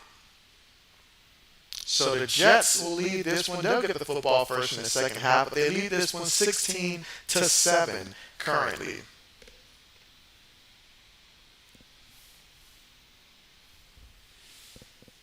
Let's see, Matchup says, no JB, Nathan Peterman. I forget where Peterman is these days. All right, but just to recap what took place so far in the first half, we'll start with Cleveland. So Kellen Mond was 13 of 19 for 92 yards passing, 1 touchdown, 1 interception. He was sacked once as well. Rushing-wise, John Kelly Jr., 10 carries for 42 yards so far in this one. And then you've had Demetric Felton Jr., 2 carries for 10 yards. And Anthony Schwartz, he had 1 carry for 7 yards as well. Receiving-wise so far for the Browns, Cedric Tillman, 2 catches, 35 yards, off of 3 targets. John Kelly Jr. had 4 catches for 27 yards and a receiving touchdown off of 5 targets. You got Thomas Greene, he's got 2 catches for 8 yards. Zaire Mitchell Payton, he's got 1 catch for 7 yards. David Bell, 2 catches for 6 yards as well. Now looking at the New York Jets, Zach Wilson, 3 of 5 for 65 yards passing. He was sacked once. Tim Boyle, 4 of 7 for 46 yards passing. Rushing-wise, you have Israel for 8 carries for 26 yards and a rushing touchdown. Receiving-wise, Malik Taylor, 1 catch, 57 yards. Alex Erickson, 1 catch, 19 yards. Jason Brownlee, 2 catches for 17 yards. He was targeted 5 times, led the Jets in targets. And then Kenny, yeah, boy, he's got 2 catches for 13 yards. And so, yeah, that is the recap so far for both teams in the first half. Let's see. Mad says that McGo carried that USFL. And so, yeah, he did end up carrying that team. I mean, I know Marable early on played more of a role, but McGo, as the season continued to go on and on, he carried that team. And he brought an energy that just, like, it just lit the entire team up. And so, having to replace him, that's going to be extremely hard, extremely hard. Especially him and the quarterback we had before him. Replacing both of those guys will be extremely hard. Carmichael says Mason Rudolph confirmed getting traded to Pats for Juju. And so, yeah, that is not happening. Let's see. Matt Chatter says CFL mid. You say Bears.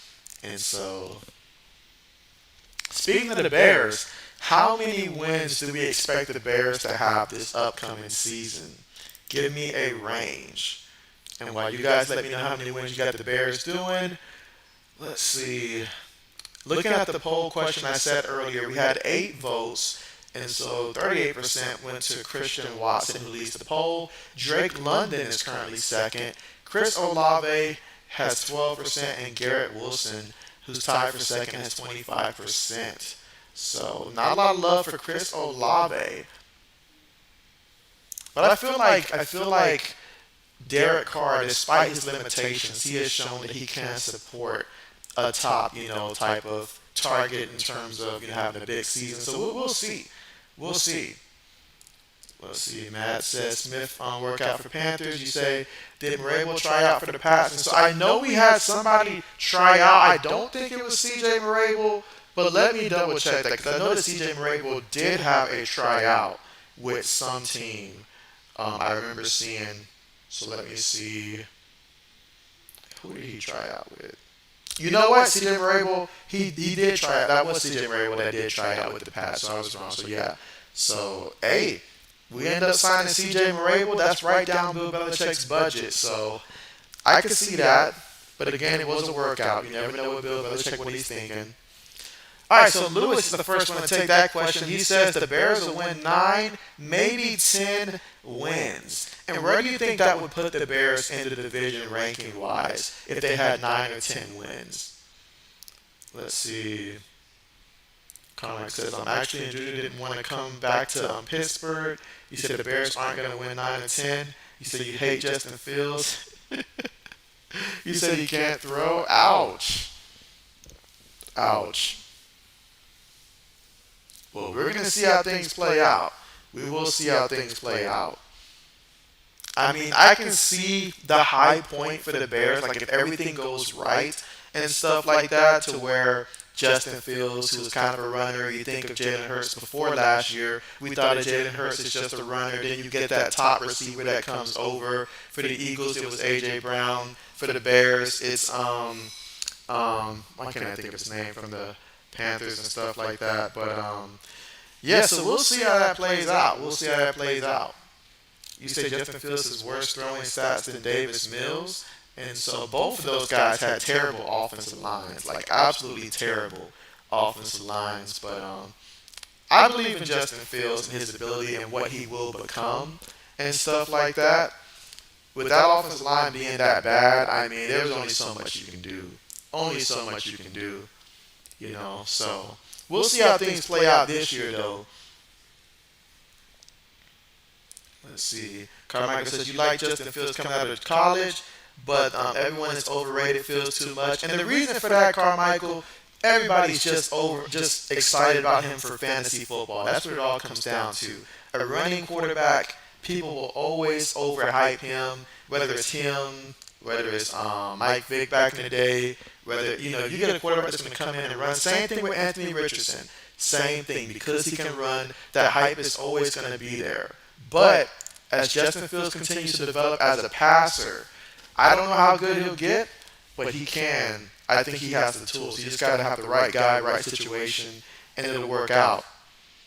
Let's see. Matt says, Bill, we don't have to use a first. That's right. We can just sign Marable. Oh, either way. And so, hey, you're right. You're right. I mean, I'd be excited about that because I do like some of the running backs that we did draft and stuff like that behind Ramondre Stevenson. And so guys like Kevin Harris and stuff like that, I do want to see what they can do. So if you throw Marable in there as well, I mean, little rotation behind. Hopefully Stevenson stays healthy though. That's the big part. As Carmichael says, I still have the Bears the worst team in the NFC North, and so okay, that's fair. That is fair. That is fair because I still think the Vikings will still be a problem and stuff like that. I don't think that Green Bay is just gonna disappear and turn into nothing and stuff like that. So if it plays out that way, it plays out that way. But hey, that's why we love the game, right? Because so many things can happen, and sometimes it's just about being the more healthier team, honestly.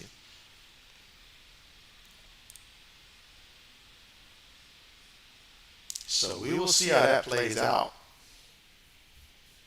The guy who I feel that everybody has pretty much overhyped already, and maybe I'm going to sound bad for saying it because he might actually live up to the hype. I think he will. But Trevor Lawrence, like I feel like Trevor Lawrence has been getting so much hype and stuff like that. Yes, the Jaguars made the playoffs last year, but I mean, if you be real, Tennessee had to lose like 4 games in a row at the end of the season for that to happen, and it barely happened. And yes, you beat the Chargers, but come on, it's the Chargers. Who doesn't beat the Chargers in the playoffs? But that being said, though, I can see the reason for people being excited about Trevor Lawrence. I can see the reason for that. And I do believe that he's going to have a good season coming up. It's just previously that hype was unreal. Let's see. Matt Cheddar says, you say IFL is step one. If you're good, you can move up to XFL. And again, just a reminder that we are at halftime right now with the Jets leading 16-7 so far in this one. Let's see, Matt Chatter says the Lions winning that, and so okay, hey, let's see how this plays out. Let's see how this plays out for Detroit. I mean, in order for that to happen, we have to bank that Jared Goff is going to go out there and repeat what he did last year and stuff like that. Amari St. Brown, if he gets one more concussion in a game in which I'm starting him in fantasy football, we're going to have some issues, or at least we're going to have a conversation or something and stuff like that. But we'll see. We'll see. I'm excited for Detroit and the backfield that they do have now. I like their backfield last year, but I like it probably even more this year as well. So I am excited for that. Let's see. Carmichael says, JB, what's your AFC playoff prediction? Well, my playoff prediction is I believe at the top, until I see otherwise, I'm going to have to put Kansas City at the top and stuff like that until I see otherwise. I think second will be, I'm trying to think of the division. Second, I can see perhaps. I'm still debating. I want to say Cincinnati here, but I don't know. The whole Joe Burrow thing, and if he goes down, if that injury continues to lag. And I still believe if you're telling me Lamar Jackson's going to play every single game this year, I think the Ravens can still win that division and stuff like that potentially. I could see that being the case. But will Lamar play more than 13, 14 games? I'm not willing to say that he will. I just know that last year, even without Lamar, they almost beat the Bengals in the playoffs. So that's tough. So I'll just go ahead and say Ravens and Bengals both make it in the playoffs. Got the Chiefs in there. Got the Chargers in there. I will say, that I'll put Miami perhaps in the playoffs. Let's see. Matchup says completely out of milk. So I'll put Miami in there, maybe even Buffalo, perhaps those two. I think the Jets are going to set themselves up for disappointment. Them and the Broncos again, which I cannot wait to see the Broncos fail again. And then I'm going to say that the Jaguars end up losing the division to Tennessee, and Tennessee shocks them and actually wins the division.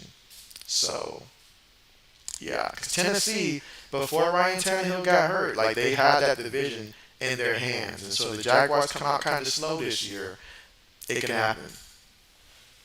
Now, the order, that's tough for me to say the order. Let's see, you say Chiefs, Bills, Bengals, Jags, Jets, Dolphins, Steelers. And so Yeah, I think it's a either situation, either or with the Jets and the Dolphins. I don't think they both get in there. So I probably from that list would swap out the Jets with the Chargers. But I could see that. And then I would swap the Steelers and the Ravens. You say if Tua gets concussion again, I think the Ravens make it. And so, okay. And of course, always rooting for everybody's health out there. But I am highly going to be watching to see what happens with Tua. Because they say the best ability is availability. Doesn't matter how good you are when you're out there if you can't stay out there. Ultimately, that's what it comes down to. So we will see. Because once you start getting hit and over time, those hits start to, that they start to weigh on you. Because you're just constantly getting battered and battered. So we're going to see how he does, but he has to show us this year that he can stay out there a full season. Otherwise, that question mark just gets bigger and bigger, and at some point, it gets too big. All right, but we got the second half now about to get started.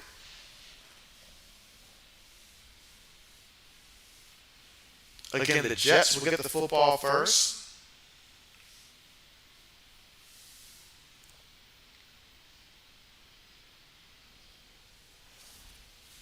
Jesse Carmichael says, Ravens are out for me because their top playmakers are always injured. And so injuries are so tough to predict. You're right about that.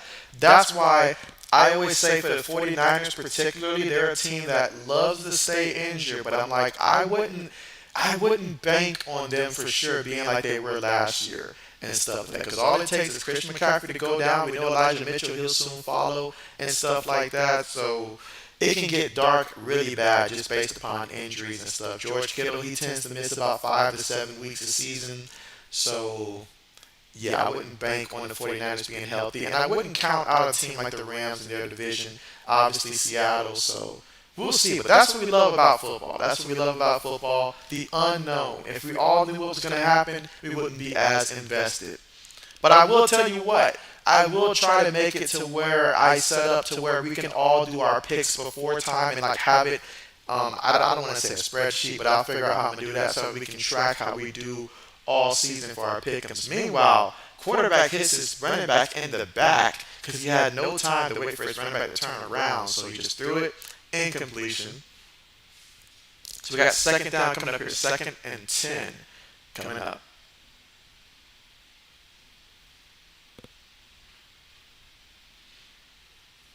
Again, this is the first drive of the third quarter here for the Jets.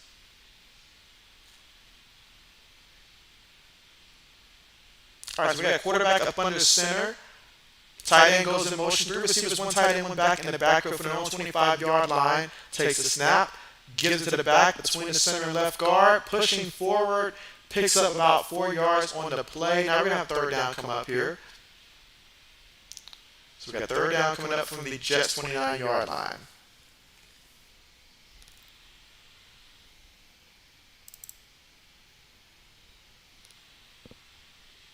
So let's see what they call on third down.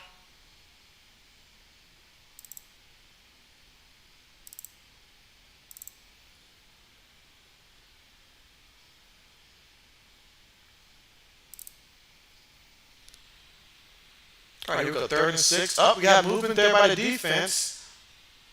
Defensive offsides. I would have liked the free play if I was the quarterback there, but defensive offsides. So that's going to give them 5 yards there. So we got 3rd and 1 coming up. Neutral zone infraction.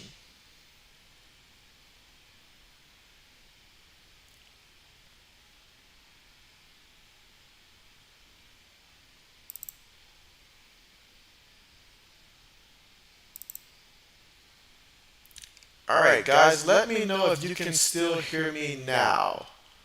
Yeah, let me know if you can still hear me right now.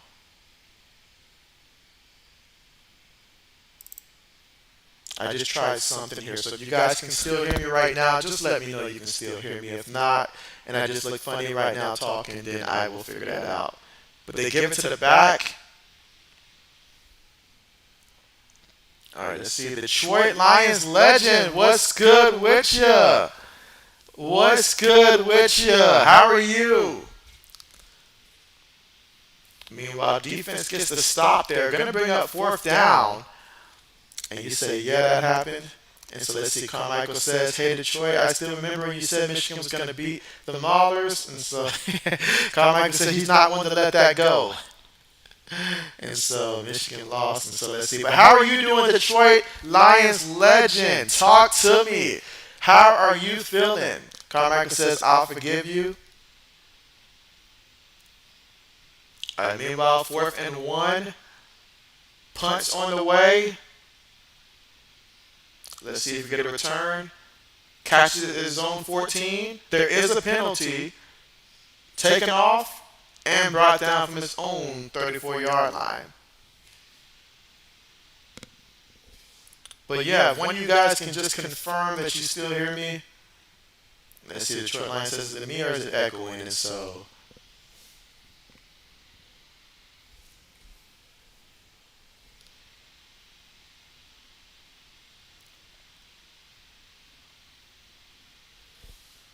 all right, so that was an offensive holding call.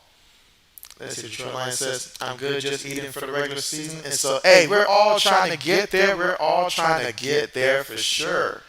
For sure.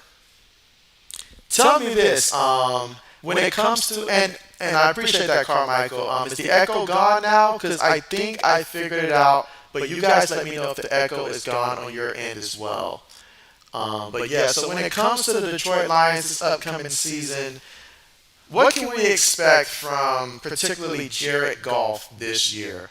I'm curious from a fantasy football perspective, Jared Goff, what can I expect? And let's see, Matt said, I hear you, Robot JB. He said, I just said Lions are going to win. And so that's a fact. That's a fact. Matt Chatter did say that the Lions are going to win and that they're going to win big time. That is a fact. I just feel like the league is better when we have the Lions better because I can't help but think about when it comes to stuff like Thanksgiving, seeing Detroit on Thanksgiving, those games are a lot more exciting when we have, Detroit having a good year. So I'm happy for that. All right, so let's see. Detroit Lions says MVP for Goff. Let's see. Carmichael says Jared Goff will not be his fantasy quarterback. So you don't believe in Jared Goff for him to be your fantasy quarterback? I thought he did pretty good last year. Had I known he was going to be that good, I would have tried to pair him up with Amari St. Brown last year as soon as Lamar Jackson tapped out on me in fantasy football last year. But yeah, I'm excited about the backfield that Detroit has in the backfield. I feel like David Montgomery is going to play the role that Jamal Williams played last year, which means touchdown city for him. Let's see, matchup says NFC quarterbacks are Hurts, Goff, Cousin, Dak, Young, Stafford, Geno. And so, wow, when you put it like that.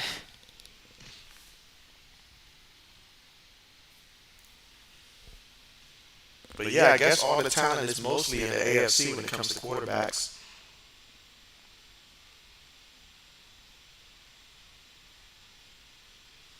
I tell you what, though, when Detroit does play in the preseason, I am looking forward to seeing Hendon Hooker go out there and show what he can do.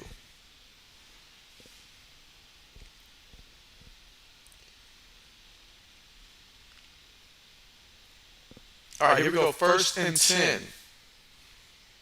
Out of the shotgun. Throws it, and it's incomplete. Ball tipped there, incomplete. It's going to make it 2nd and 10.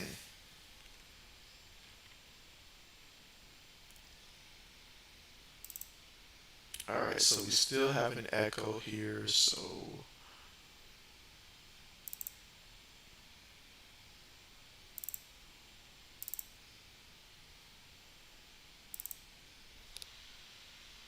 all right, 2nd and 10. Gives it to the back. And he's going to be about 3 yards shy of the first down marker. So we got 3rd and 3 coming up here from their own 14-yard line.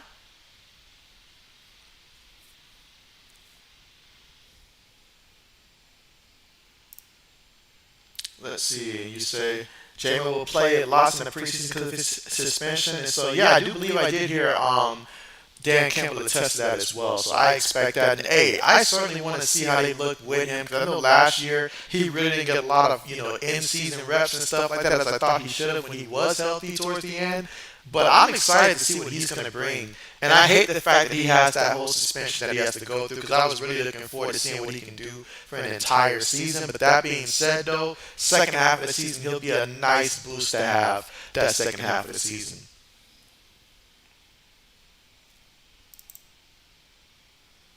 Alright, I'm going to try something else with my audio, and you guys let me know if the echo's gone or if it's still there.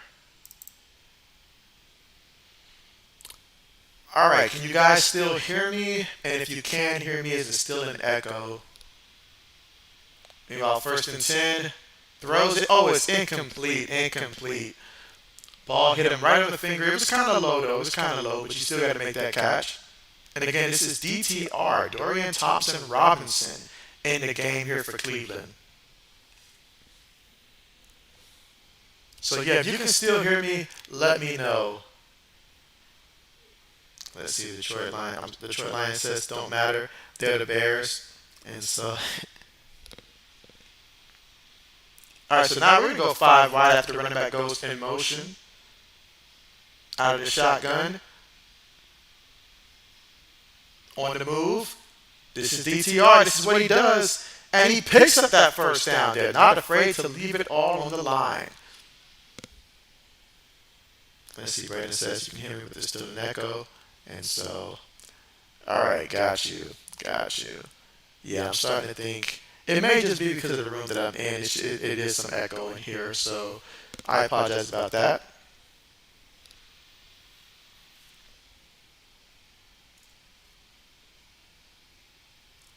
Alright, so I'll just save it like that. Let's see, Carmichael says, last time I heard a team is still a team. Steelers got beat in the playoffs by the Browns, and so, man, I will never forget that, Carmichael. I will never forget that. And I can just imagine what that felt like for you.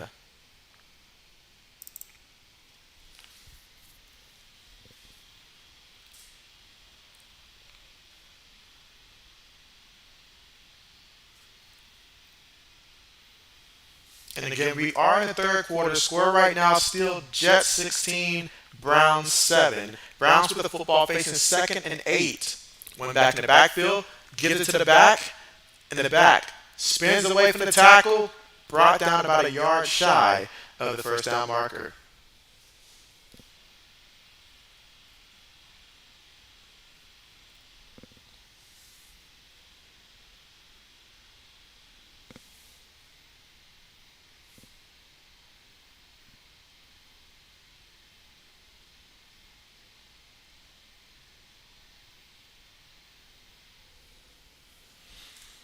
Let's see, Carmichael says you actually cried. And so, hey, that's passion. That is passion right there. But man, I can imagine how you felt. I can.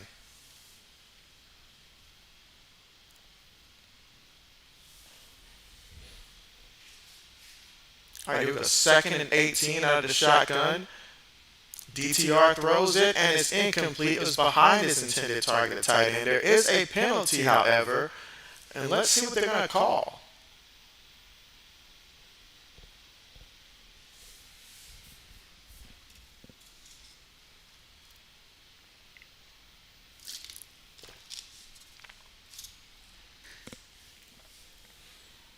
And so we've got Berlina. How are you doing?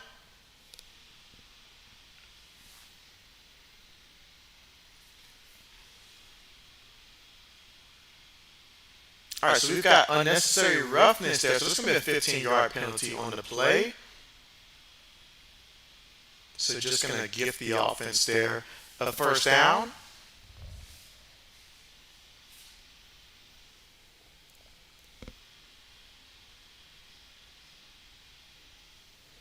And again, we've got 10 votes now, so 40% for Christian Watson here on the poll and 20% for everyone else. Gives it to the back, and it's going to be Felton there with the carry. He's going to pick up about 4 yards on the play. Let's see, Carmichael says, yeah, we started 11-0 than the Commanders. That's right. I remember that game. Then everything went wrong. It was tough, especially since the Browns beat the Browns every other year. And so I do remember that. There was so much talk about what the Steelers were going to do and stuff. They were 11-0, and I think you guys played the Commanders on like a Wednesday. It was a non-traditional day, I think, that you guys had played them. I remember that year very well. Very well. So, 'cause that was the year Phillip Rivers in Indianapolis lost to the Bills, and Mr. JB was not happy about that. Meanwhile, the running back tripped up on the carry.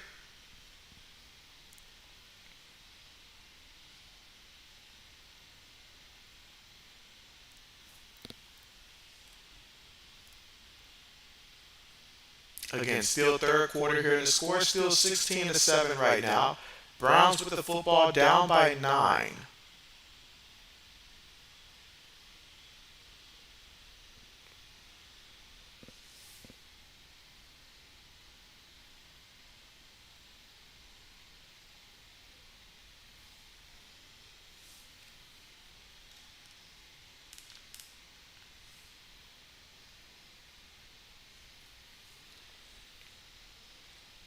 All right, here we go. Second and 16 out of the shotgun.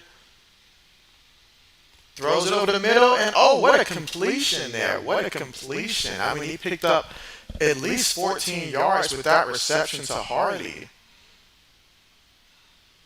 And that's Waters on the tackle. Let's see, you say, yeah, I hope Kenny can lead us back to the top.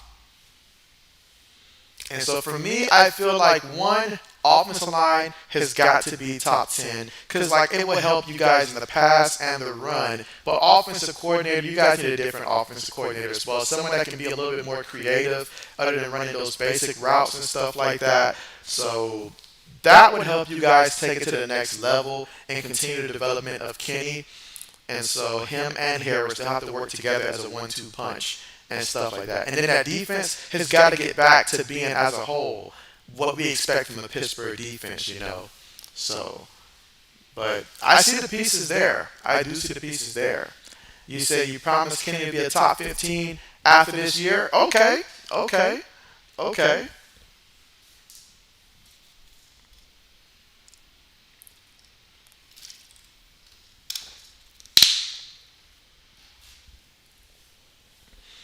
You say he runs inside zone every other play. And so, yeah. So much for creativity, right? All right, here we go. First and 10. DTR looking, throws it, and it's going to be completed after he bobbled it twice. He finally made the completion, and that's going to be a 10-yard pickup by Mitchell Payton.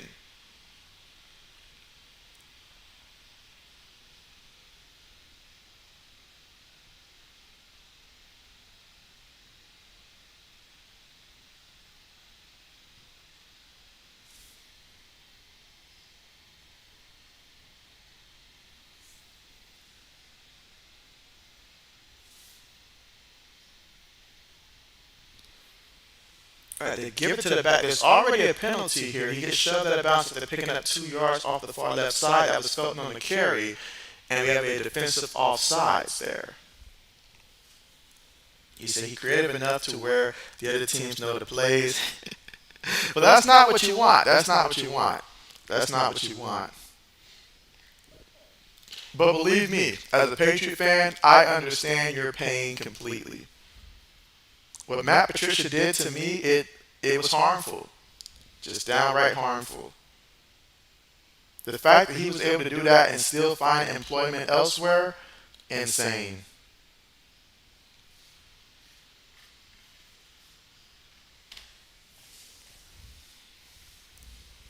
All right, here we go. First and 10. DTR. Oh, look at that elusiveness there. Oh, I knew he was going to take off and run when I seen him. And look at him. Not afraid to put it on the line and D. Picked up 15 yards on the play, taking it all the way to the Jets' 16-yard line. Look at that. And this is what we love about the kid, you know, his ability to move around and just make a play. And as a young quarterback, that can be such an asset there. And let's see, Detroit Land. Hey, if anybody else can understand what Matt Patricia is like, Detroit fans know exactly what he is like. And he says Matt Patricia is a bum. So Detroit fans, they understand firsthand. I mean, we just had him as offensive coordinator, which is a terrible idea, terrible offense, terrible idea. But you guys had him as a head coach, so I understand. Meanwhile, Felton on the carry takes it 16 yards off the left guard for a touchdown for Cleveland. So how about that? 11 plays, 93 yards, 6 minutes and 47 seconds to turn the time possession off the clock. So this game right now, hey, it's a lot closer. Let's see, Carmichael says Matt Patricia is probably a better coordinator than Matt Canada. You take that back, Carmichael. You take that back. He's the reason why right now Mac Jones is on thin ice right now because of Matt Patricia. I think this man chews pencils as if they're gum. Extra point is up, and it's good. All right, 16-14 is our score. So we got ourselves a game. We got ourselves a game, and with DTR in there, you best believe they're going to move the ball. They're going to move the ball. Let's see, Braden says you wish the Packers drafted DTR. You guys drafted Aiden O'Connell, right? The quarterback from... No, you guys drafted... I'm sorry, you guys drafted the one from Penn State, Sean Clifford. You guys drafted Clifford. So, hey, I mean, Clifford's been passing his whole life. He's been throwing his whole life, so we'll see how that looks. Carmichael says you'll never take it back. Let's see, the Detroit Lions says Patricia was the worst offensive coordinator, hands down. It was no conversation. The worst offensive coordinator and stuff like that. Like, I can see Sean Payton going in there, listening to what Matt Patricia said and saying that this was by far the worst coaching job that he had ever seen, worse than what Nathaniel Hackett did down there in Denver. I can see that being the case. Carmichael said, I thought Mac Jones was good after his rookie year. Turns out he's a one-year wonder. And so, that was on Matt Patricia. That was on Matt Patricia. You mean to tell me you put a defensive coordinator as an offensive coordinator and your best receiver is Devontae Parker last year? I mean, and then the offensive line was bad. The offensive line was bad. Mac Jones did get injured out there. So, it was a lot. It was a lot. Bill Belichick wasn't happy with him. It was a lot he had to overcome. And I'll admit, Mac Jones, he had to grow up. He had to grow up. No excuses there. Some of the stuff that he did out there in the field, you just don't do when your team is losing and stuff like that, or just because things aren't going your way. You got to grow up and have a certain level of maturity that even when things aren't going good, you're the face of the franchise. You're the quarterback. That means you're the face of the franchise. So, you got to always be that way. You can't just be all sunshine and roses in the Pro Bowl and stuff like that year one, and then year two, you're out there just calling Nick Saban saying, I need help. And so there's plenty of blame to go around, but it starts at the top with Bill Belichick. It starts with him. Let's see. Lions Legend says, Packers also gave us Brian Branch. And so, Brian Branch. He was a guy that I was certainly curious when I was doing my mock draft as to where he was going to end up at, but he's definitely someone that's going to make an impact. I thought Buffalo, prior to the draft, might have been a team that ended up with Brian Branch, potentially. But that was great. That was great. And I liked how aggressive Detroit was in the draft to make sure that they got the guys that they liked and stuff like that. They went out and got guys that fit the culture. When you get guys that fit the culture and the team believes in the coach that they have, good results are going to continue to happen. And now these guys, they see from last year what this team can be. So we'll see. Meanwhile, kickoff on the way, no return on the kickoff return. We're here in the third quarter with 6 minutes and 11 seconds left to go. And the score, the Jets are leading 16-14. So Cleveland scored last time out there. We'll see if the Jets can respond.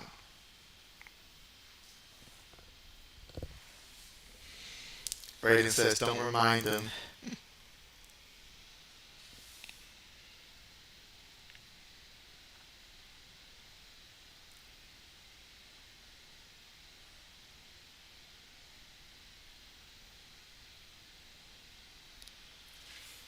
All right, pass out the backfield, and he takes the contact, goes out of bounds, but picks up a first down, or at least it'll be close.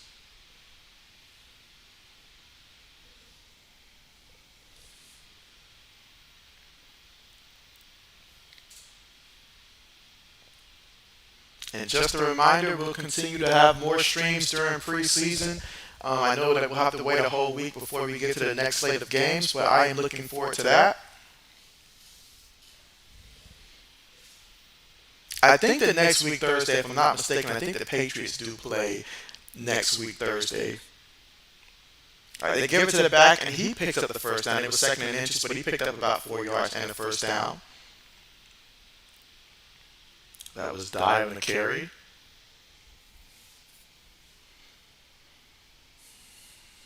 All right, let's see.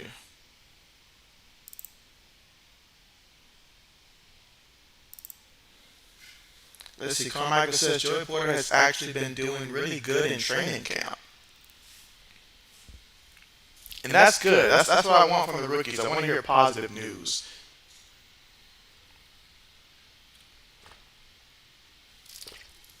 Because I'm hearing in training camp that every receiver that we got has been giving Christian Gonzalez the work and stuff like that, giving him the business, as they say back in the day. But I'm going to need Christian to fight back. But I'm hearing some good stuff outside of that, too. But it's just, I can't have everybody getting the catch on you, bro. You got to stop that now.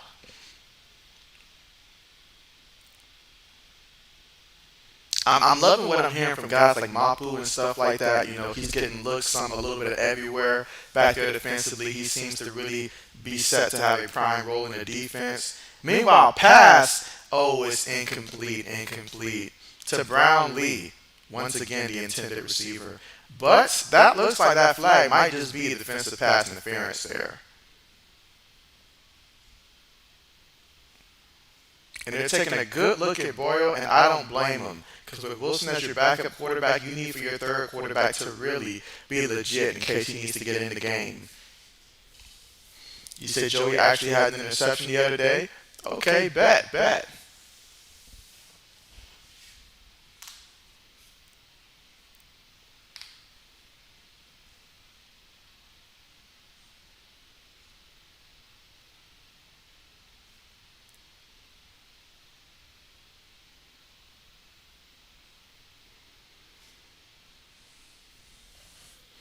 Let's see, you say we have been putting Darnell Washington at tight end and putting Pat Fryermouth in the slot. And so, okay. I appreciate that update. That's important for me to know right there. I was curious how those two are going to coexist out there at that tight end role.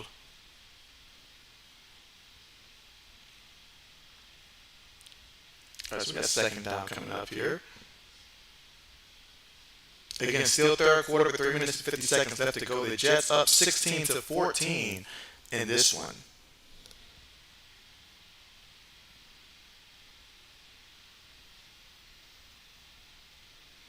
All right, we got 2nd and 4 coming up. Gives it to the back. And he's going to pick up about a yard or two on the play.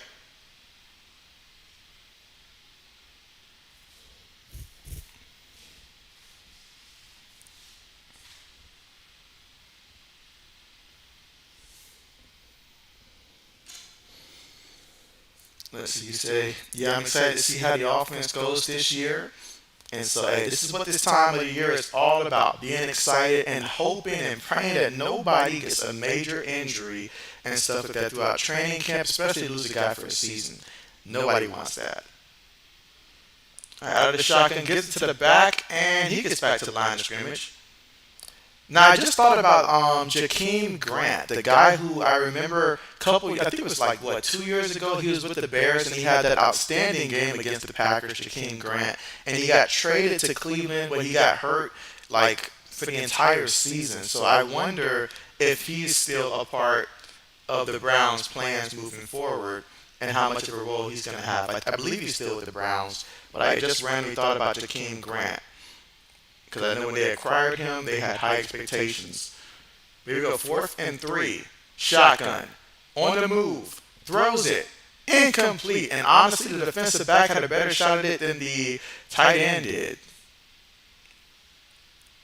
So it's going to be a turnover on downs. And, the Browns find themselves with an opportunity to maybe take the lead. We'll find out when we come back.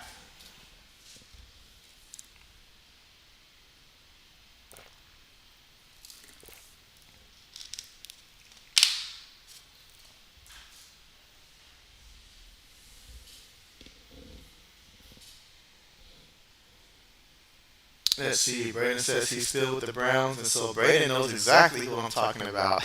Because that was what, like the one big game that he had there? But man, was it a game. Because I remember streaming that game. It was a game. Of course, Packers still won that one, but it was a game. So yeah, so I had forgotten all about him, honestly.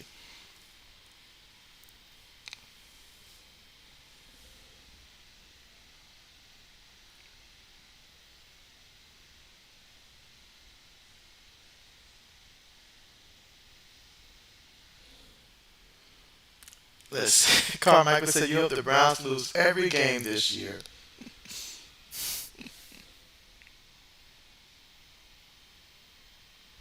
He says he will never forgive them.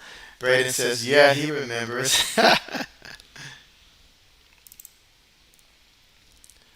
And again, we're currently at the commercial now. Again, third quarter with 2 minutes and 12 seconds left to go. And the Jets leading 16-14, but they just turned the ball over on downs. And so when we come back, we're going to see what DTR and the Browns can do. And if they can go ahead and follow up on that touchdown out there last time and try to take the lead here.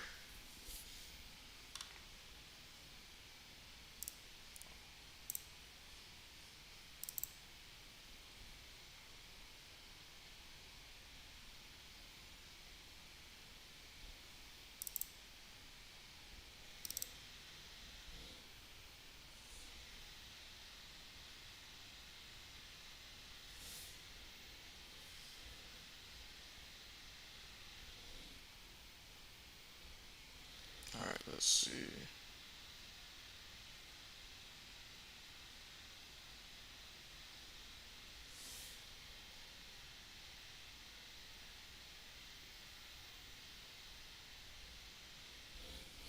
Alright, so I guess I'll give it another attempt here to see if I can figure out this whole audio thing.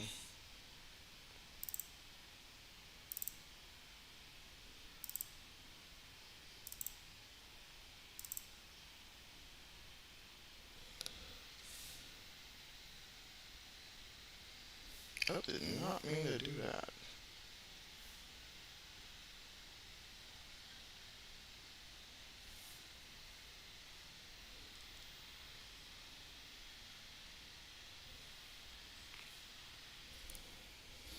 Alright, so just 1 second here.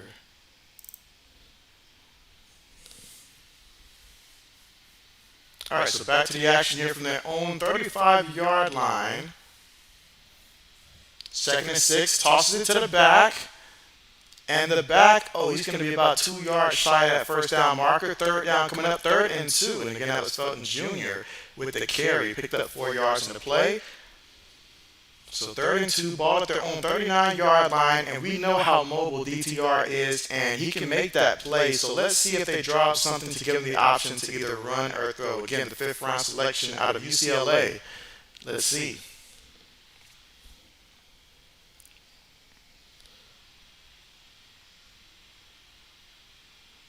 And again, 55 seconds left to go in the third quarter in the shotgun here. 3 receivers, 1 tight end, 1 back. Takes snap. DTR throws it far too high. Incomplete. Incomplete. So it's going to bring up 4th down here. And they know they had an opportunity on that drive, but it's going to be incomplete. Do you guys think that the Baltimore Ravens are going to go undefeated in this year's preseason as they've notoriously done over the last couple of years? Do you guys think the Ravens will go undefeated in the preseason?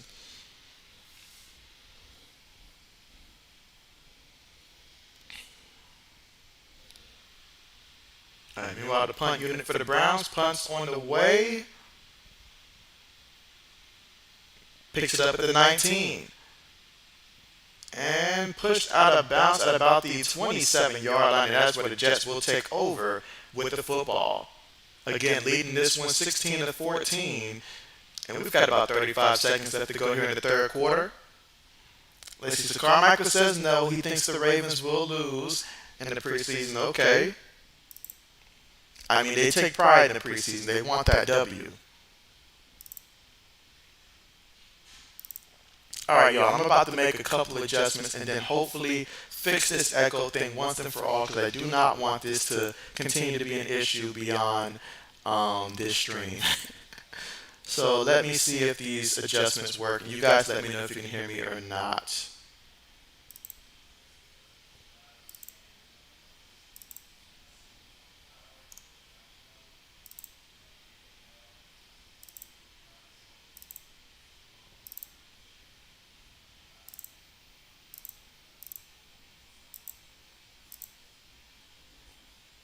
Yep, that's not going to work.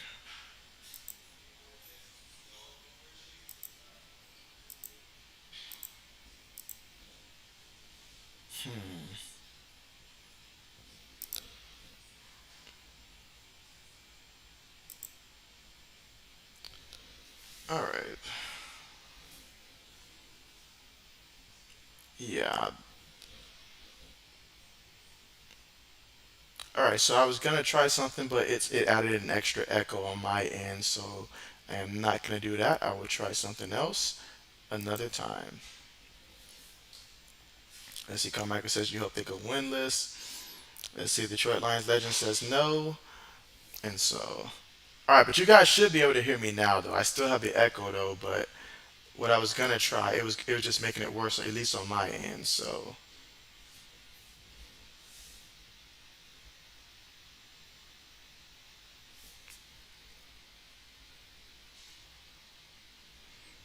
yeah, but I'll just have to figure this out another time.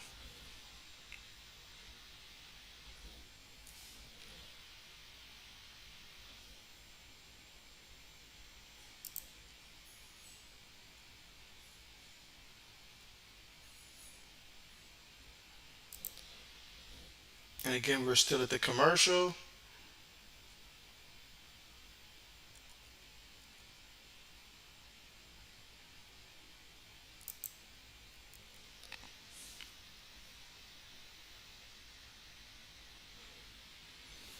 All right, so here we go for the Jets. First and 10.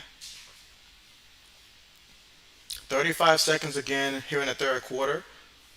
Takes a snap, gives it to the back, and the back off the left guard. Going to pick up 2 yards on the carry, and that should take us to the end of the quarter. And right now we're looking at second and 8 right now from the Jets' 29-yard line.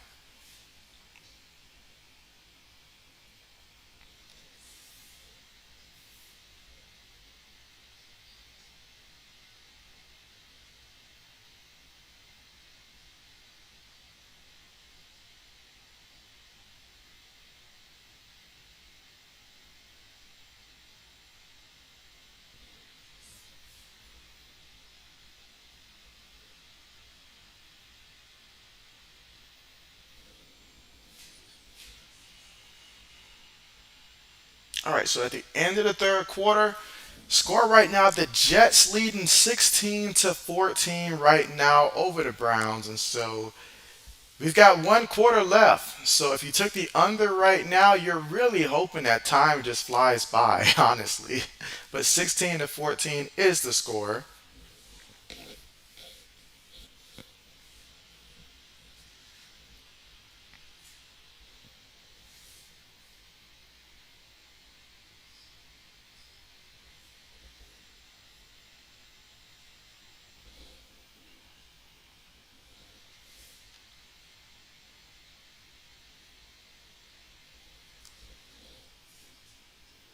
Let's see, Lewis says you says they should let's see, they should a college national winner versus the worst NFL team. Carmichael says, JB, I have to go. I'll see you next stream. And so hey, I appreciate you for coming through, Carmichael. You take care, and as always, always good to see you. And JB should be back next time we have another preseason game to stream here, which should be a week from now. But you take care, enjoy your weekend, and see you next time.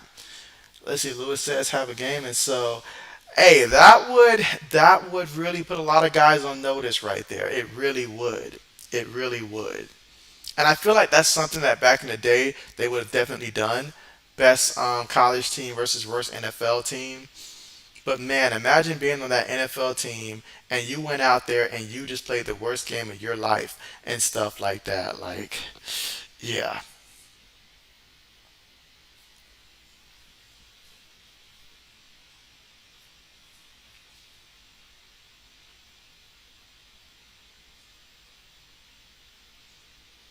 But I can imagine in today's day and age, the amount of NFL players who would try to sit that game out.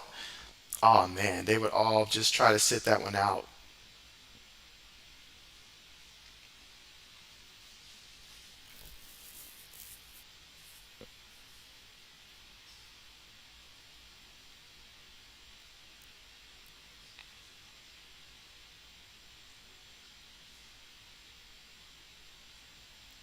All right, so we got 1 quarter remaining here of the Hall of Fame game in which the Jets lead 16 to 14 here in the fourth quarter. 2nd and 8, ball at the Jets 29-yard line. So up by 2.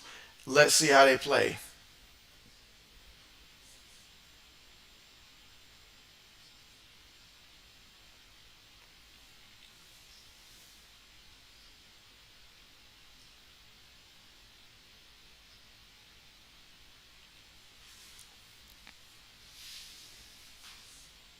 All right, so we got 2nd and 8 coming up.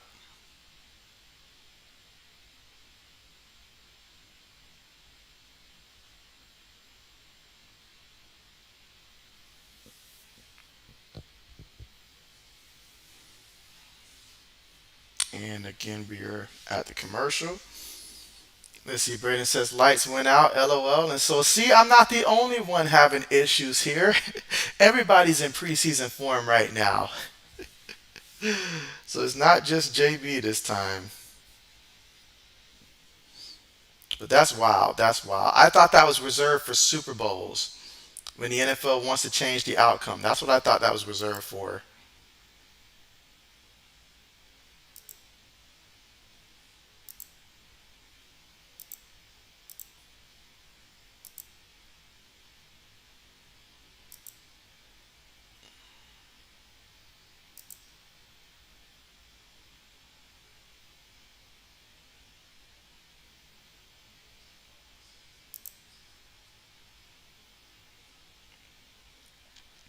All right, so I'm going to try one more time something else. And you guys let me know if you can hear me or not after I do this.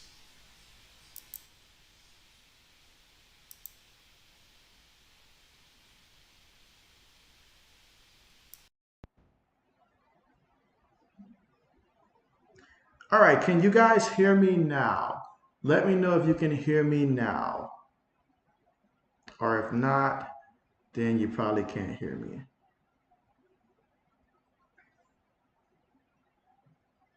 But again, if you guys can hear me now, just let me know.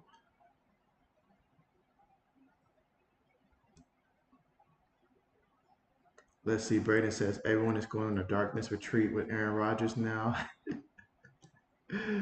That is funny. That is funny. All right, so Braden says you can hear me. Okay, that's the first part. Now, does it still have an echo, like a bad echo, or did it get better? Yeah, let me know if it has gotten better or if it's still the same. Got JB out here trying to fix stuff.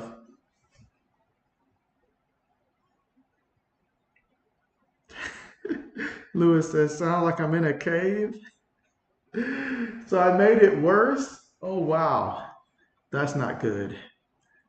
That's not good at all.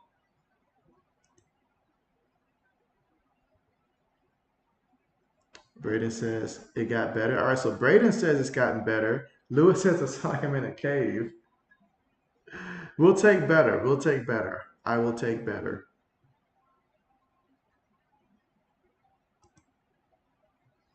All right, so a game delay due to the light being out.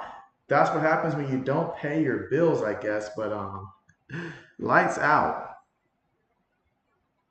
Did not expect that from a Hall of Fame game.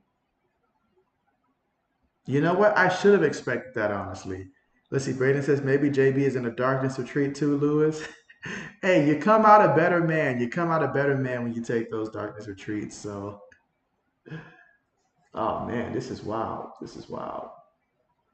So, If it's not one thing, it's another with the Hall of Fame game. One game they won't play because they used the wrong paint on the field. Now we have the lights out and stuff like that. Can we just get a good Hall of Fame game without any issues?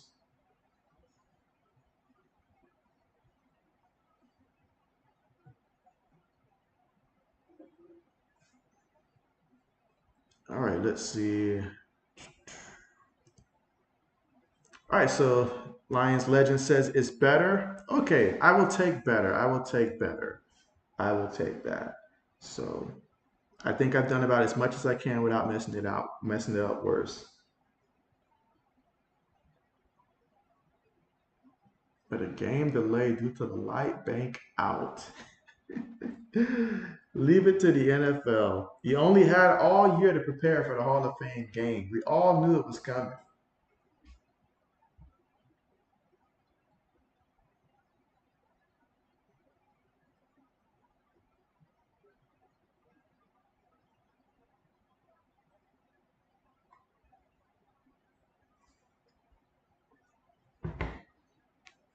All right, but I guess now's a good time to see.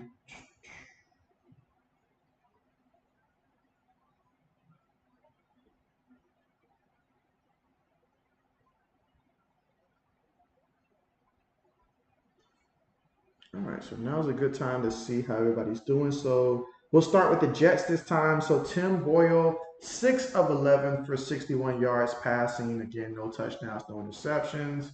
Hasn't been sacked. For Cleveland, Dorian Thompson Robinson, 3 of 6 passing for 31 passing yards.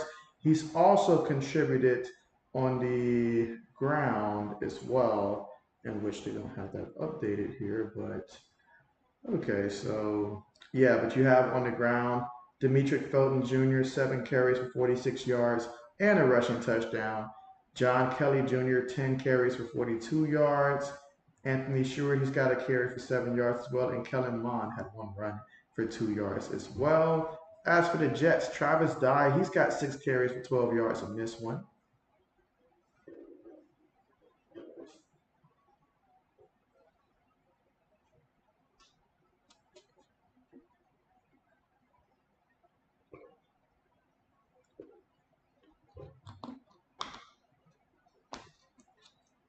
So it's the 49ers and Ravens all over again.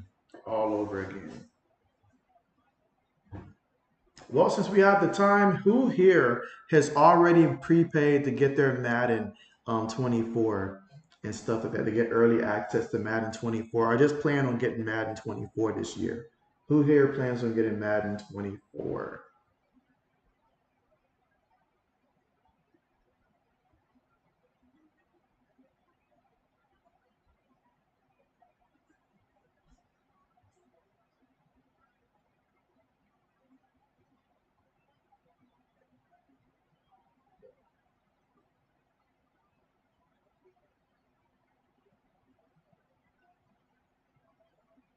Now it looks very much like a high school football game type of settings here with the lights being so dim and stuff.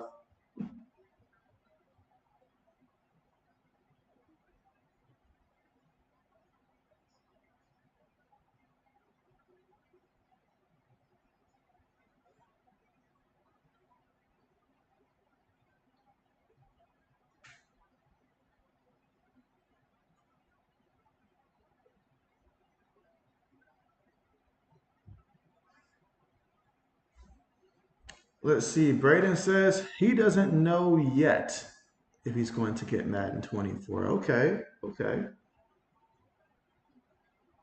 I'm probably on the same fence as well. Let's see. Lions Legend says not pre-ordering it, but I will get it. And so, okay, what are some of the like I guess key features that's supposed to be a part of this year's Madden? I haven't checked out too much other than just hearing, I guess, some stuff about maybe franchise mode is supposed to be revamped and stuff, and obviously Josh Allen on the cover. But outside of that, I haven't paid too much attention there. So if I do get it, it probably would be a little later in the year and stuff like that. And so, but I think I'm thinking about it. And so I do believe I heard something about like crossplay online or something like that. So if that's the case, then I may go ahead and possibly get it. at some point.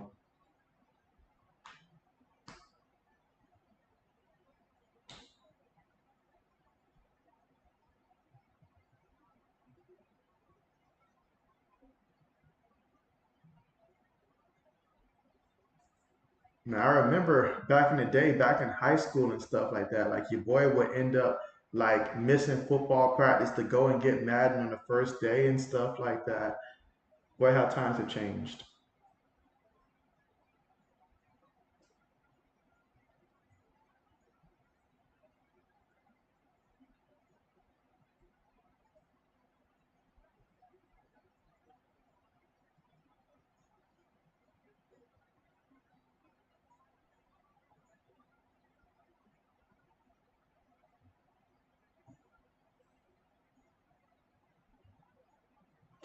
All right, let's see.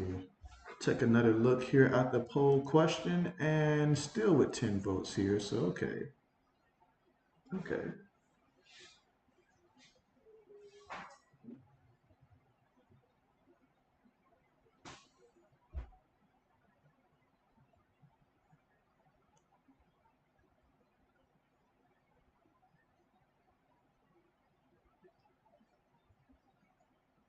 I guess I can end the poll here and set up a different question.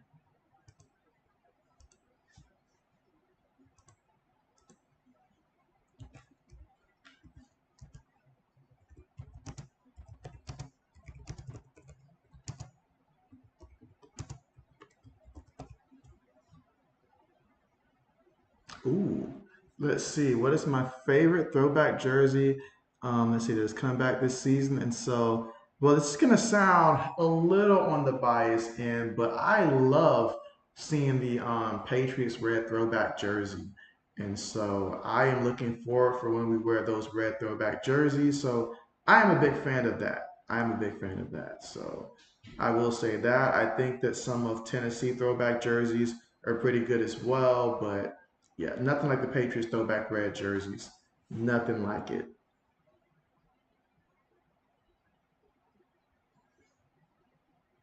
I can tell you which ones I hate and stuff like that. Like that stuff that the both the Packers and the Steelers like to throw out for their throwback jerseys and stuff like that. That stuff that look like they rolled in mud and stuff like that for the Packers. And then the bees look like I said the bees. The Steelers look like bumblebees out there with their throwbacks. I hate those and stuff like that. But yeah. So yeah.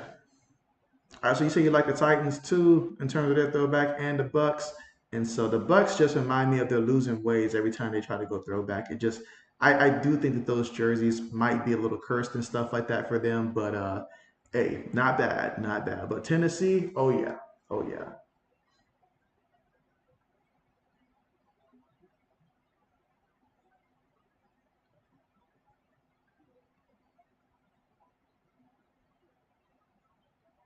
I guess Atlanta has some good throwback as well.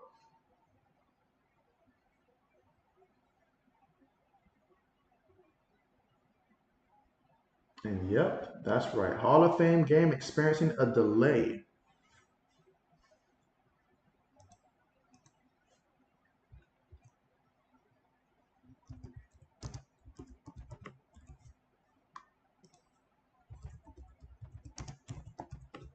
All right, putting together another poll question here as we speak.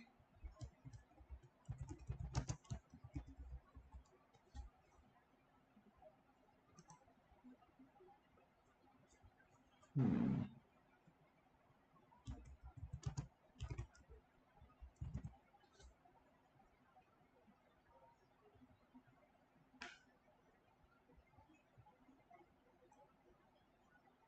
All right, trying to think of guys who are unproven.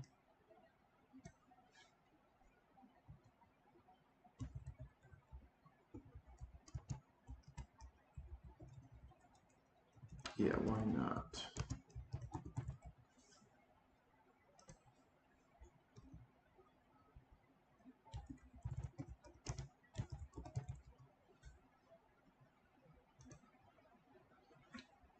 All right, so I put together a list of quarterbacks here who have the better 2023 season here.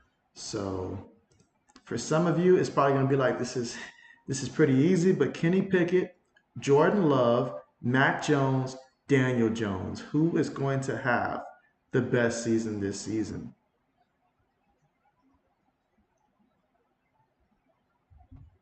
All right. Meanwhile, we are finally about to get back to the action here. So we got one vote right now, Kenny Pickett. I'm sure Carmichael would be proud. Second and 8, play fake, throws it behind the receiver, incomplete. And that's I can't even say his bread right now. Strebler with the pass.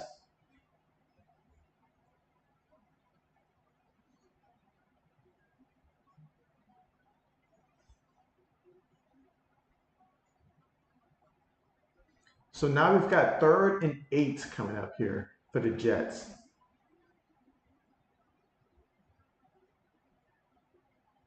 Out of the shotgun, 3 receivers, 1 tight end, 1 back. Tight end goes in motion. Takes the snap, Brownston 4. Strebler throws it, and it's incomplete.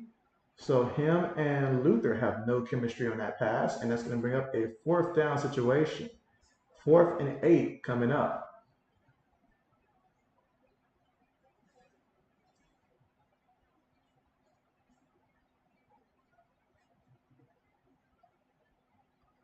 And again, this preseason game can pretty much go either way. It's all going to come down to the quarterbacks that are up, making plays and making the right play.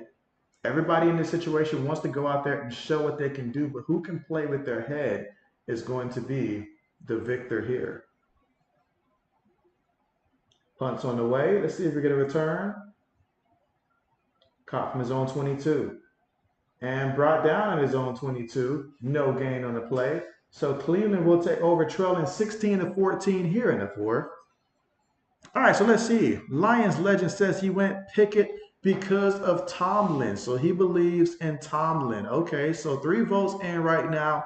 We got 2 for Kenny Pickett. I can see a scenario where Kenny Pickett picks up where he went, like where he left off last year and stuff. I'd like it more with a better offensive coordinator and stuff like that. That's like really my only hesitation right there. But I feel like the Steelers are only going to be as good as Kenny Pickett takes them, and I can see Kenny showing improvements, especially like the second half of the season, really taking it to another level. So I could see that being the case right there. And then if Daniel Jones had just gotten like one big playmaker, perhaps, but I believe that they drafted, was it Jalen Hyatt? So him, Isaiah Hoggins, we'll see who steps up there. But he had a pretty good season last year. Mac Jones, can he bounce back this year? And I think a lot of people are sleeping on Jordan Love and stuff like that. When you have big play receivers like a Christian Watson, you've got a Romeo Dubs and stuff, and then the 2 tight ends that they did draft for Green Bay, you've got a chance to go out there and kind of be that guy who nobody expected to do anything. That you had a couple years in the system, you got a whole offseason up under your belt. Jordan Love could be a nice surprise this story. Could be. Could be. JB could be wrong, but JB's thinking Jordan Love and Sam Howell are 2 guys that I'm going to be watching really closely this season to see how they're doing, because they've got the talent around them to where they can take that leap if it just comes together.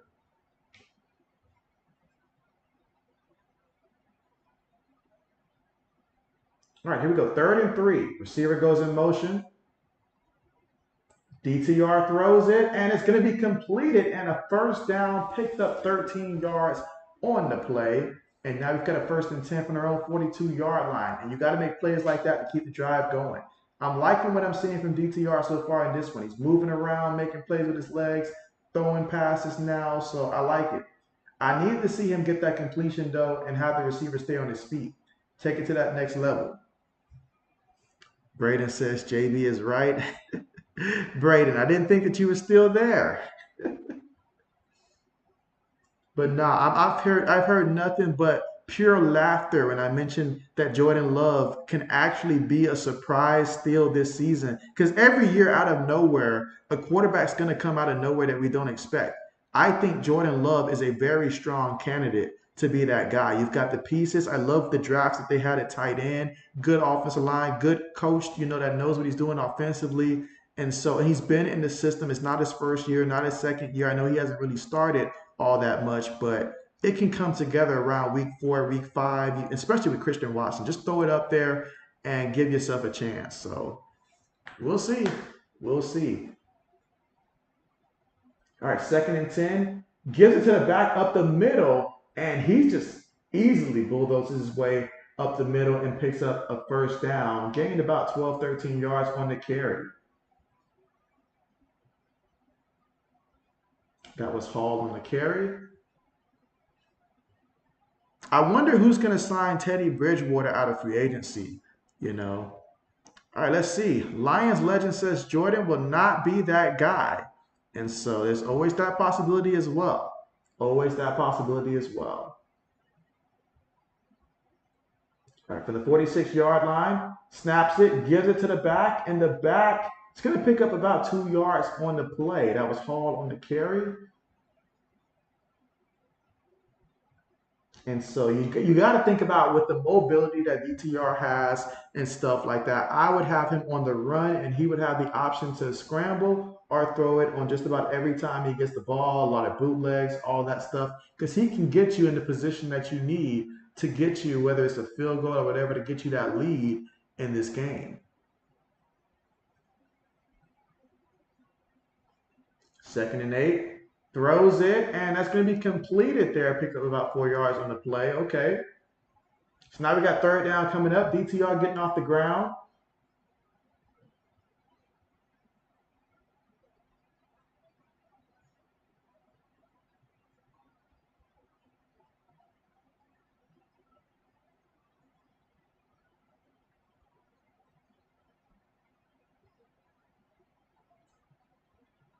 Now, how many rushing yards can we expect from Jahmyr Gibbs this upcoming season? That's what all fantasy owners probably need to figure out. Meanwhile, they give it to the back, and the back, I mean, Hall is running like a kid that's just running through a high school hall with nobody else around him. I mean, he picks up 18 yards on the carry, takes it to the Jets' 22-yard line. Look at that. The Browns are on the move.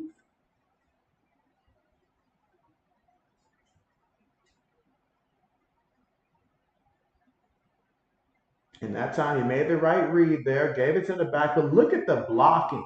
Look at the blocking. Any running back in the NFL could have done that with the proper blocking.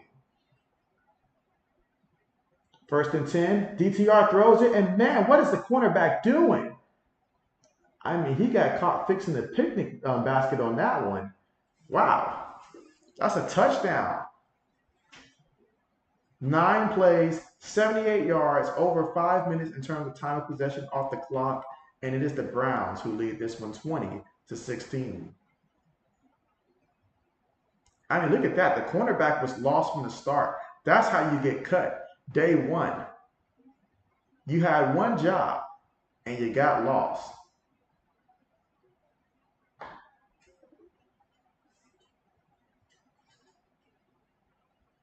All right, let's see. Lions legend says 600 rushing, 500 receiving, and 7 touchdowns. And so, okay, I like that. I like that. I like that. I like that. That seems like that's something that certainly can happen there because I know they have big plans for him in the receiving aspect there. So that would be a nice option there, especially first 6 games. You don't have Jameson Williams out there, so even more pass targets for him there. And they've been utilizing him a lot at like just catching ability, receiving, all that stuff. So I can see that. I can see that.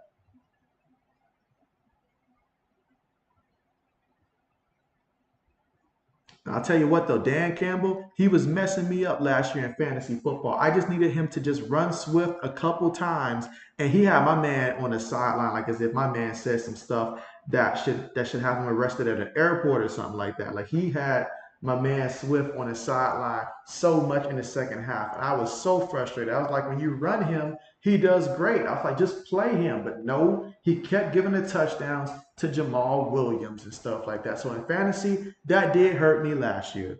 It did.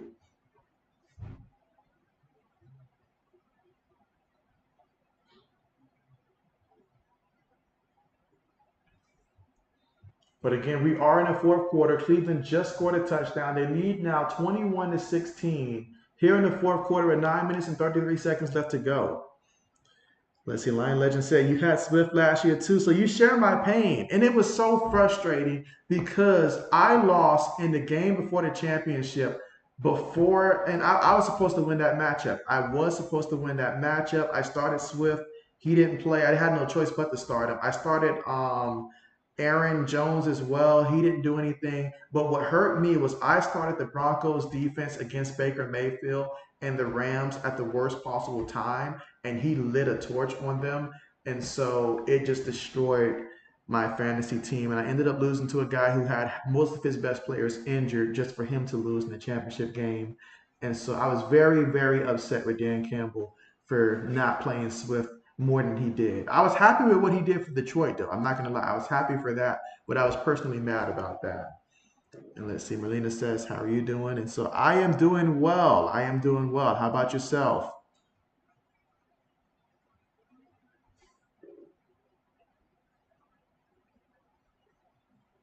And so you say, you got fourth last year, needed third for money. And so, oh man, that hurts. That hurts to be just outside, to know that you would have been next up if one more thing would have probably worked your way.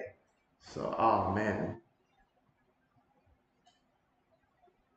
All right, but here we go again. Fourth quarter at 9 minutes and 33 seconds left to go. And so the Jets have been pretty much stuck on 16 since the second quarter. And so let's see if they can find a way to break through here in the fourth quarter. Kickoff on the way.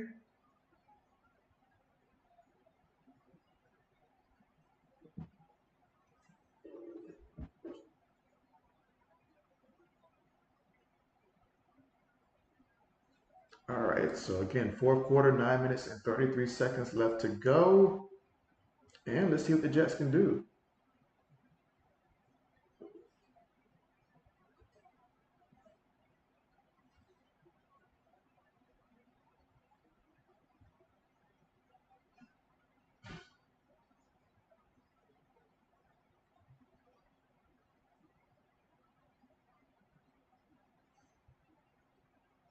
All right, out of the shotgun,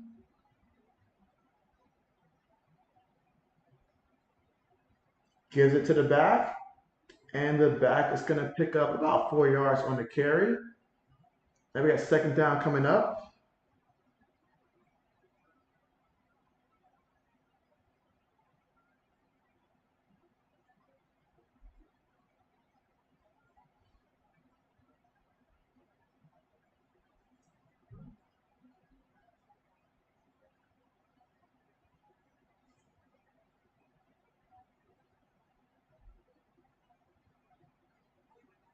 Let's see. Lions Legend says I did pull off a lot of upset on the first place due in the playoffs, and so don't get me started on upsets because the guy that I lost to, I don't know what it is, but he happens to have like he's the only person that I play in fantasy every year who just so happens to always have my number, and I don't know how it is because more times than not, I have the better team. I do have the better team, and he's usually middle of the pack, but yet when he plays me, it doesn't matter how much of an advantage I have, somehow he wins at least 7 or 8 times out of 10, and it's so frustrating now. Extremely frustrating. Last year in my own league, I was like the top regular season team. Got put out early in the playoff, but top regular season team. His team was like bottom three, and he still happened to sweep me last year in my league. So because we were in two like leagues together, like two leagues, and so it was awful.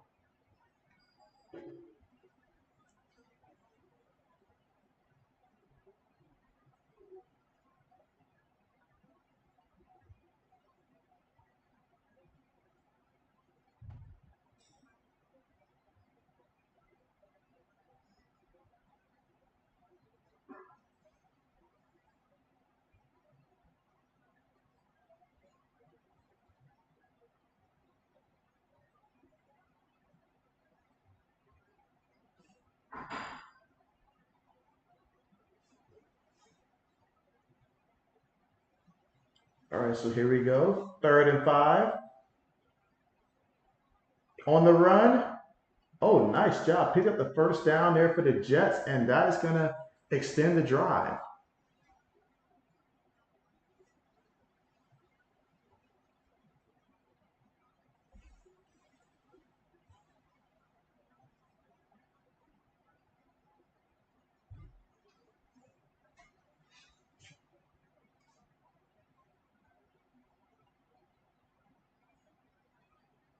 Ready to go 1st and 10.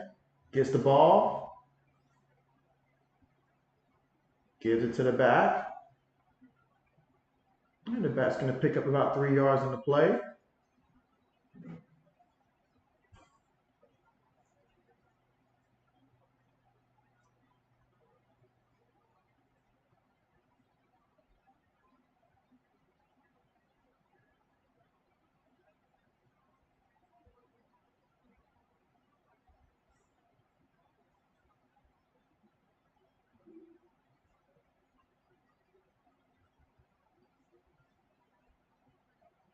All right, here we go. 2nd and 7. Again, fourth quarter with 7 minutes and 25 seconds to go. Takes a snap. Shakes off the defender and going to get brought down near the line of scrimmage there. Excellent job by the defense. 3rd down coming up.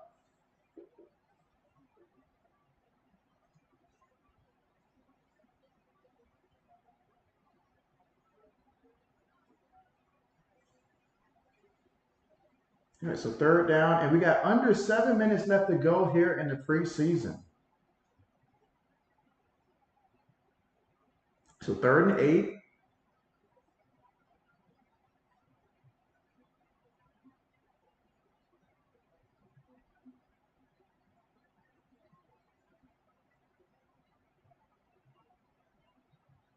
Throws it, and that's going to be, incomplete there, but he threw it right to the defensive back there. But either way, that's going to be incomplete. There is a penalty. There is a penalty.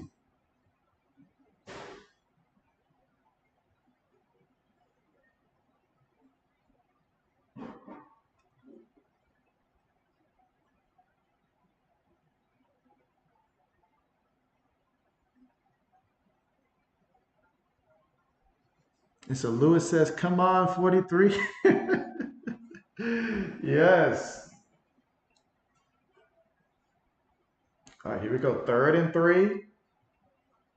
Shotgun, 3 receivers, 1 tight end, 1 back. Gives it to the back, and the back is going to lose 2 yards on the play. That's going to bring up 4th down, guys, with 6 minutes and 23 seconds left to go here in the fourth. That defense says, get that out of here. Not today. Not today.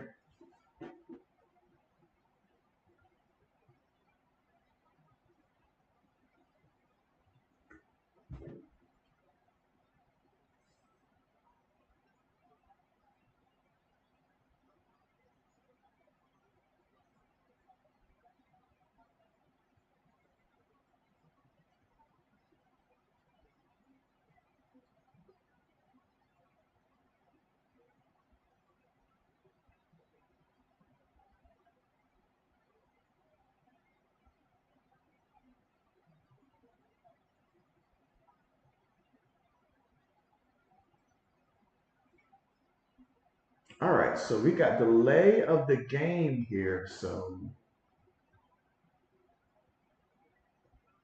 gonna bring that back 5 yards and run it back.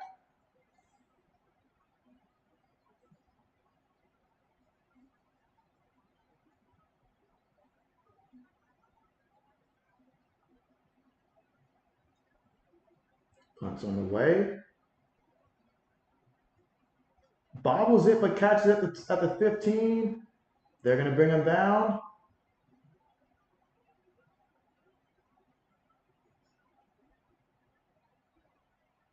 All right, 5 minutes and 36 seconds left to go.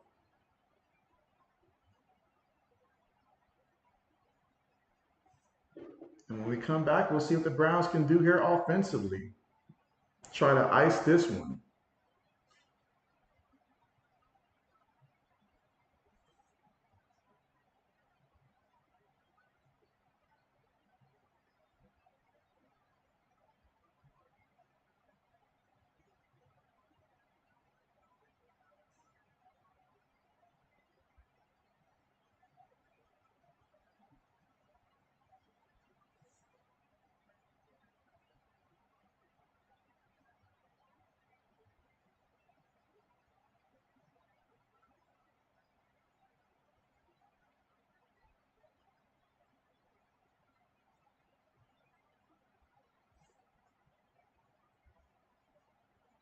All right, so just checking something real quick.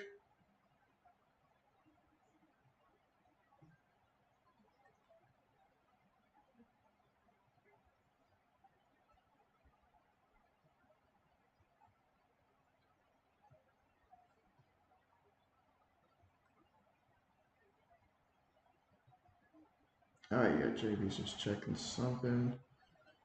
All right, again, we are at the commercial here, but when we come back, it'll be the Cleveland Browns with the football, and they lead this one 21-16 here in the fourth quarter, 5 minutes and 36 seconds left to go. They'll be taking over from their own 17-yard line and trying to ice this game. And again, this is just the very beginning of the NFL season, although the preseason here, but hey, these guys right now, they're fighting for roster spots. They are fighting for roster spots, clawing away, doing their very best.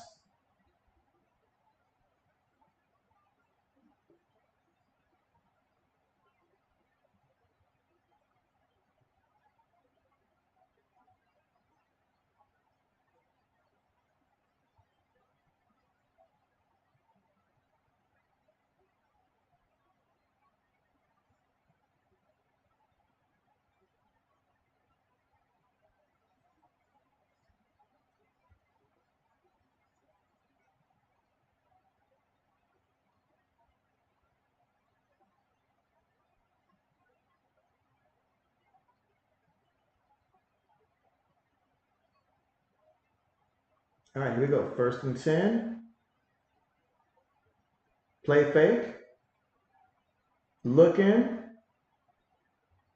Goes out of bounds. Picked up about 3 yards on the scramble. Let's see. Lance Legend says, you going to any games this season? And so I haven't decided like which one yet and stuff like that. I know that I do have some plans for like college and stuff like that, but I haven't decided like which one since I'm now in Texas. So I will see the Cowboys schedule and see which one makes sense here. But perhaps, perhaps.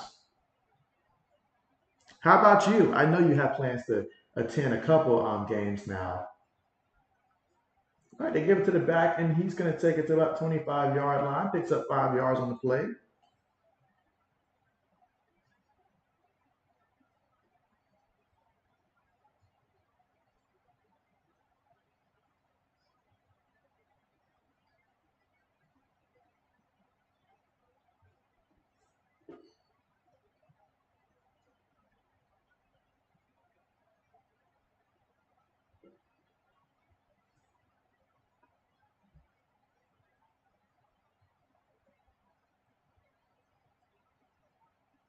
All right, snaps the ball, gives it to the back, and the back gets the first down, and that's big. That's big. Every first down, that takes off more time off the clock.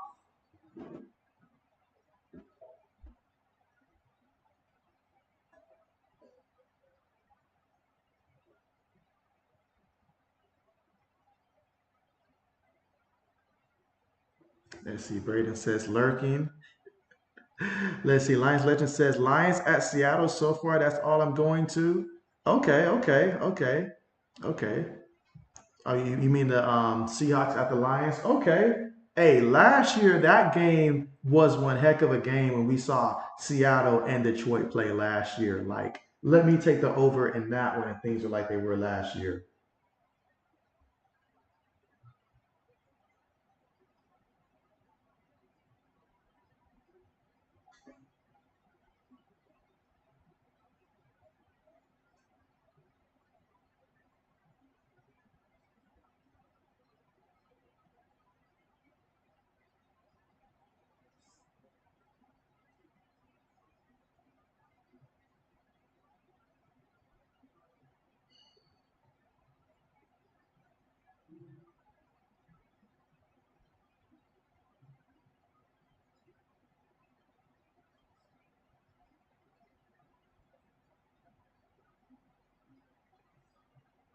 All right, let's see.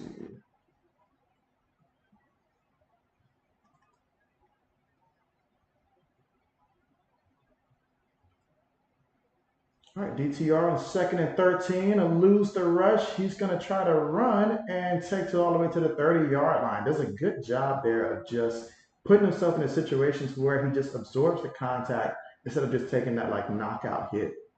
Picked up 5 yards on the scramble.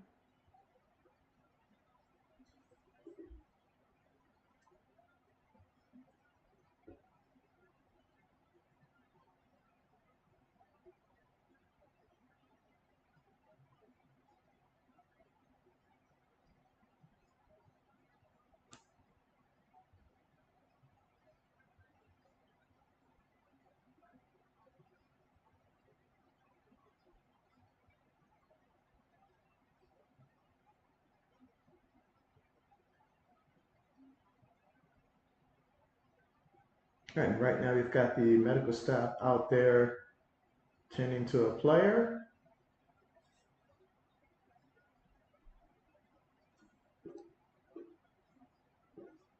All right, and right now our poll question, we've got 3 votes for Kenny Pickett, 1 for Jordan Love.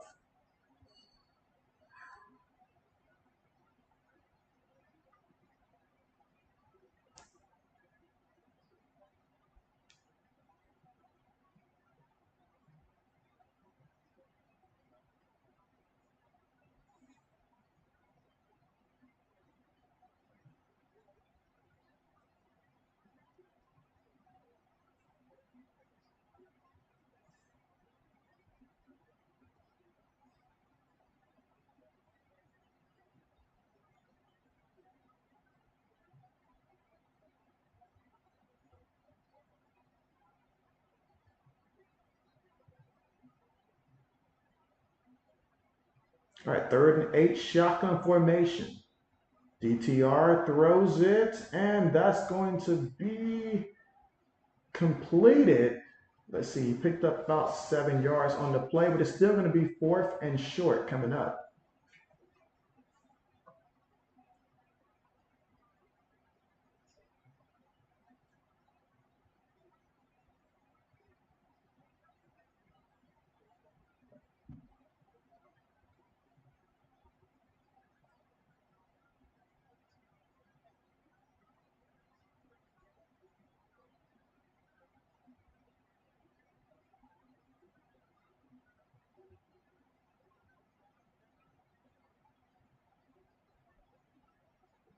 All right, punts on the way. So with 2 minutes and 28 seconds to go, they catch it at the 9-yard line for the Jets, who slip between the defenders, still running. He's at the 40 and goes out of bounds. Ooh, at the 45-yard line.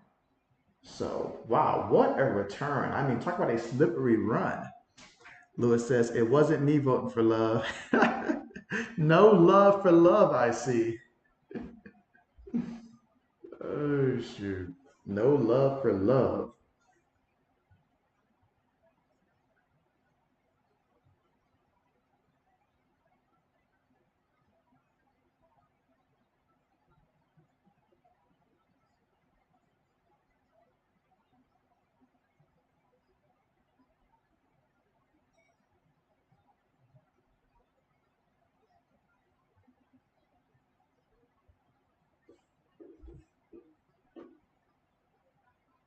All right, here we go. Shotgun formation. 3 receivers, 1 tight end, 1 back. 1st and 10 from their own 45-yard line, thanks to the great punt return. Straveler, I can't even say his name.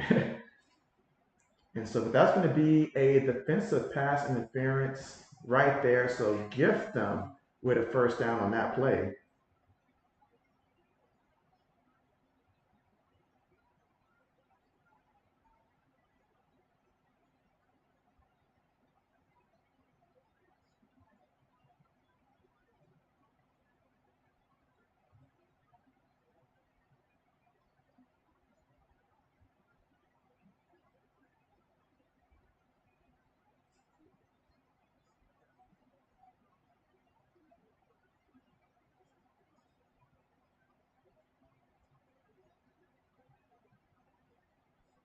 First and 10, shotgun, 3 receivers, 1 back.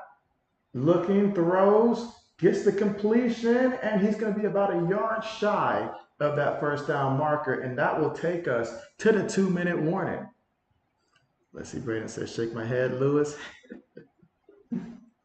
Where is the love?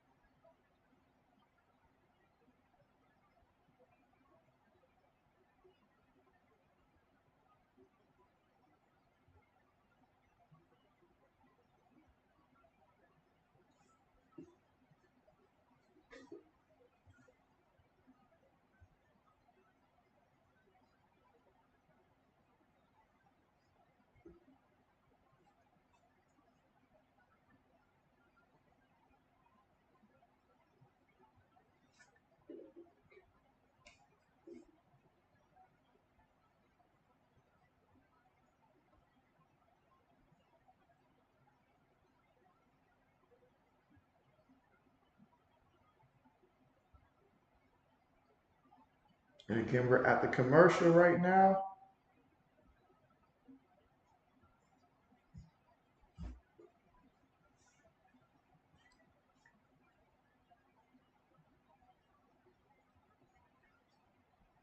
And again, when we come back from the 2 minute warning, it's the Jets who are down by 5 points here. So they have to find a way to get a touchdown here.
All right, so here we go.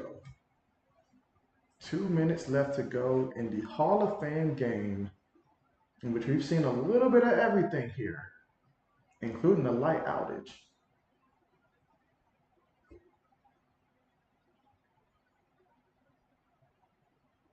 All right, here we go. Shotgun, three receivers, one tight end, one back. Takes the snap, gives it to the back. And the back, yeah, he's barely going to get back to the line of scrimmage, but the defense said, nah, not going to happen. Not going to make life easy on you.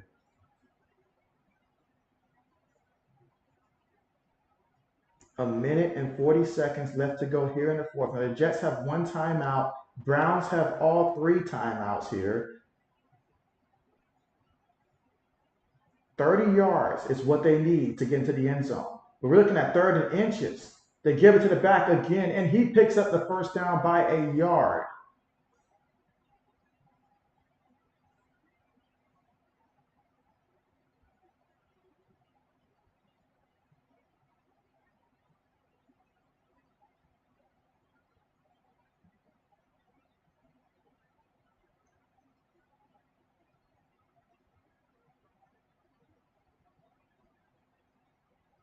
Ooh, tried to run a screen play there. Was it picked? Was it picked? Ooh.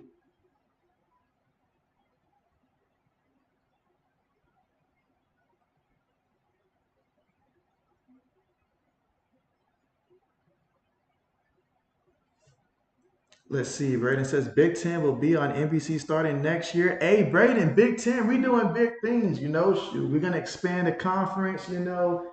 And hey, all we gotta do is just bring home the championship. Someone in the conference, and by someone I mean Ohio State. Bring home the championship. That's all we have to do. But I'm excited about the future of the Big Ten. We're set up really nicely.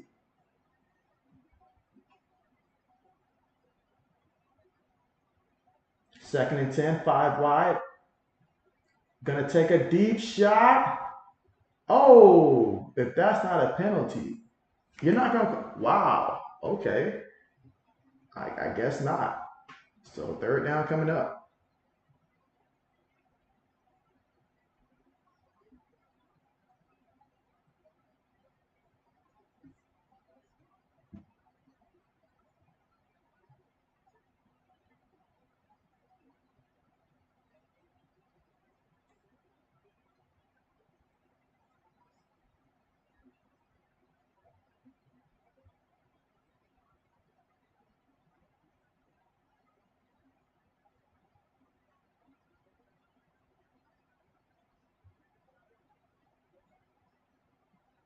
And before that play can get off, we're gonna stop this due to a penalty here.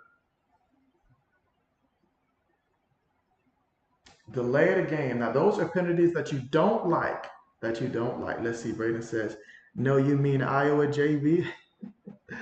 Braden. Even in basketball season, when I try to give you guys the benefit of the doubt, you guys have messed up my bracket at least 2 years in a row and stuff like that. So I don't think Iowa's that team.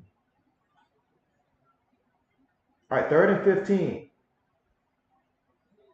Strev throws it, and ooh, it's almost picked off. Almost picked off. Literally gift wrapped it to him, and he did nothing about it. But fourth down coming up.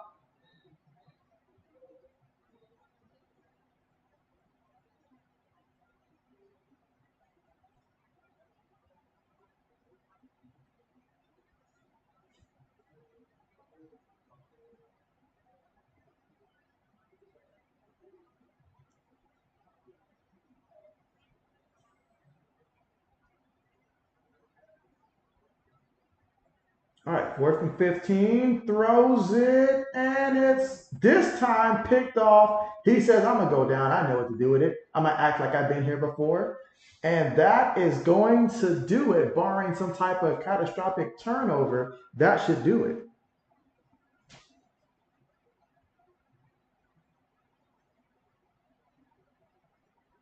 Let's see. Braden says that's game. That is game, and JB's going to end the poll there. But that is indeed game. But hey, I love what I've seen. I've seen some good things on both sides there. I love how DTR played and his mobility and willingness to make a play. Him and the running backs that they had out the backfield, both Felton and the running back before him, Kelly. Both of those guys played tremendous. Kellen Mond, I need to see more from him, if especially he's going to be quarterback number two. I just have to see more from him. I just have to. Braden says, great stream, JB, and good night. Yeah, appreciate you for coming through here, Braden, as always, and everybody else. It has been great. It has been real. Now, JB's not going to end it until the clock hits 0, but yeah, thank you guys for coming through. And again, I will be back here approximately a week from now because we should have more preseason games. A week from now, I'll look to set that up soon, and I will be seeing you then. But you guys enjoy your weekend, enjoy the rest of the week, and don't do nothing that JB wouldn't do. But yeah, JB's going to stay till this one is finalized. All right, so we've got victory formation out there. Takes a knee. And so that should close it out there. 21-16 is the final score with the Cleveland Browns beating the New York Jets in this one. And first half, the Jets put up 16 points, but then Cleveland, once they found a way to get to the end zone and then DTR went in there, they were a different team. And it was great. Obviously, it's preseason. We saw some things we liked, some things to build upon, and some things that perhaps we didn't like.